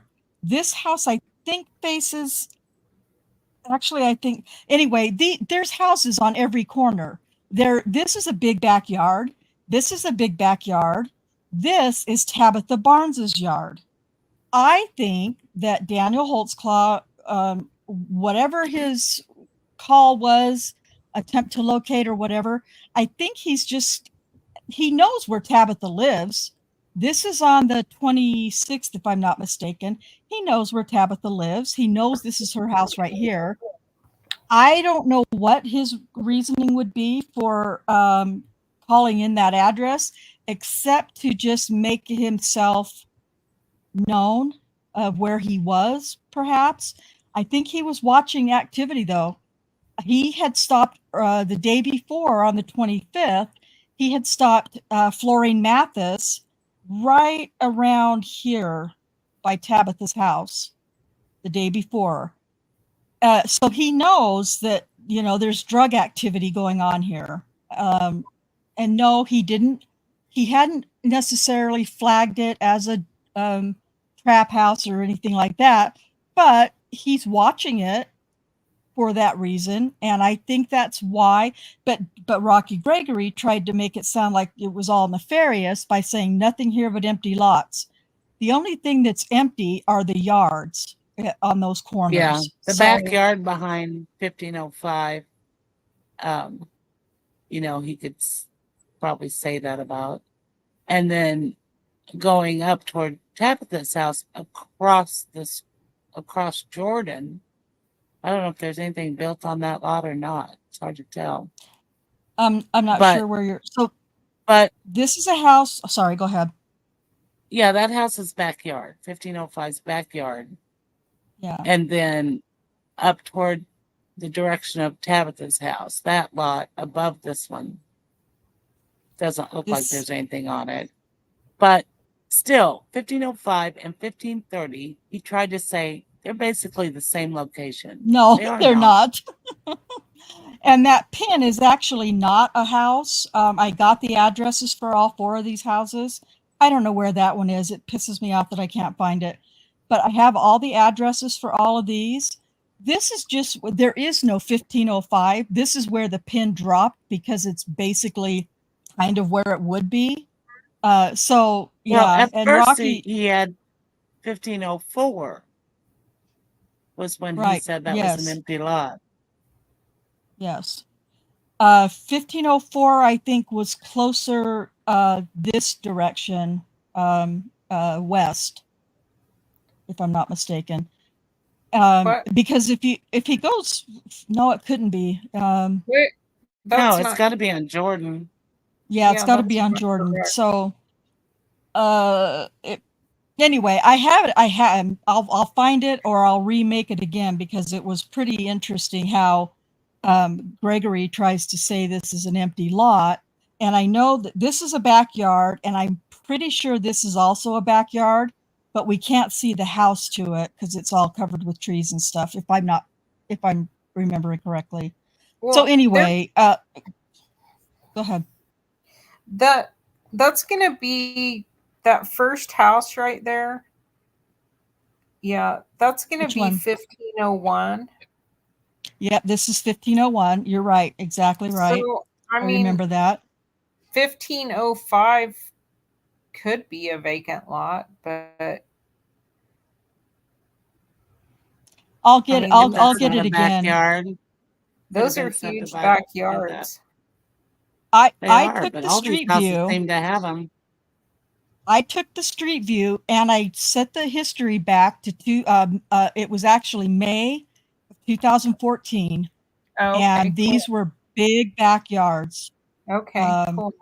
So for these, at least for these houses on the corner right here, for sure, I have no doubt. But up here, I think there's a house. And so while this looks like a vacant lot, even still, Gregory's saying it was back here. So he's just such a liar. God, he's a liar. Yeah, I mean, that's going to be 1528 on the other end of the block. So yeah, yep. That's not. That's they're not gonna the be same 50. location. They're Yeah. not the No, same definitely place, not. like he said. It's just Yeah. I mean, stupid. it's easy to say all this stuff to the jury because he just keeps Yeah. rolling through things and saying a bunch of different crap. They can't keep up. And if they're taking Yeah. notes, they're missing the next thing that he's saying. I mean, it's just Yeah. And he's Exactly. got such long question. Can you call them questions? No. Every time he speaks, they're like 10 sentences long. It's like, And they're even if there are questions in Compound, there, yeah. they're compound questions. I don't know who's worse, this guy, Gayland Gieger, or honestly, Allie. that Lally guy. Yeah, Lally. that Lolly guy. it's Gieger. I think Giger's Yeah. worse. I really think Giger's worse. I really do. That's saying a Anyway, lot. so, huh? That's saying a lot. It is saying a lot because Lally, whatever his name is, he's bad. Anyway, so we're gonna finish we're gonna do cross-examination next week, and I will try to work on those maps. I'll find the one that I had already made, or I'll make another one. But tonight I'm just going to end with a video that I've shown you guys at least 10 times throughout our time together. But I want to show it to you again because I don't think we just can't hear this enough. At the end of this video, this is going to be the end of our live stream when this video ends. So we'll say our goodbyes now. Thank you all so much for hanging out and for commenting in the chat. And those of you who are lurking, I think there's several lurkers from what I can see. Thank you to those who are continuing to subscribe. We've had a couple more subscribers since last week, so that's great. And I was going to say one more thing, but I can't remember what it was, so it doesn't matter. Just until I'm going to play this video, like I said, and then we're just going to say, oh, I just wanted anybody on the panel have any final comments that they'd like to make before we end this for the night? Well, we I'm need to get with Gieger. We need to get with Gieger and find out what that address is. Was it 15th and Jordan? Yes, 15. I'm sorry. No, I'm good. I'm just being a jerk. Well, it's okay because he deserves it. No doubt. Okay. All right. If that's everything, then remember I have a Cash App now if you'd rather make a one-time donation to help with Daniel's defense or FOIAs for this case, or anything that we might need to help out with. Also, in the description, I have put a link to Jenny Holtzclaw's Facebook page. She posted a week or two ago about a fundraiser, I guess you could call it, having to do with old shoes that you're no longer using anymore. Check out that link in the description, and check out her little presentation that she does and how what she's got to say about another way that we can help support Daniel. If that is everything, I'm going to play this video on our way out, and we will see you all back here next Thursday, 5 p.m. Central. And until then, peace out.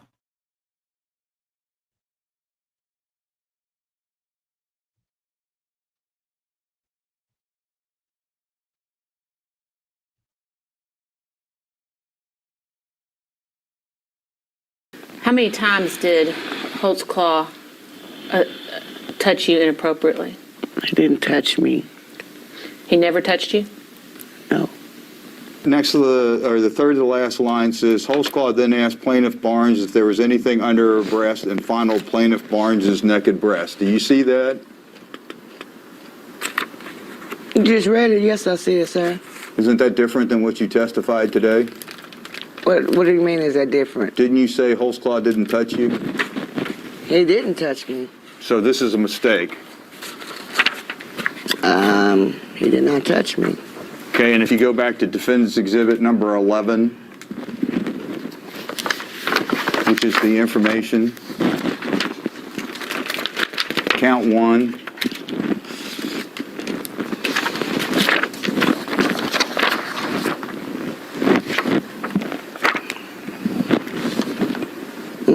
Go ahead. 5 lines from the bottom of count 1, directing TB to expose her breast and then touching her bare breast with his hand without her consent. That's also a mistake. He didn't touch me. Okay? And you understand that Mr. Holtzclaw was convicted of sexual battery on that count as a result of your testimony? Yes. So that would have been a lie? What would have been a lie? The fact that he was charged with touching you? I don't know what he was charged with. I know he was charged with 3 counts of me exposing myself. Okay. Just one further question, Ms. Barnes. You would agree, would you not, that you have to be 100% truthful about what you've told us today for you to prevail in your lawsuit? Yes.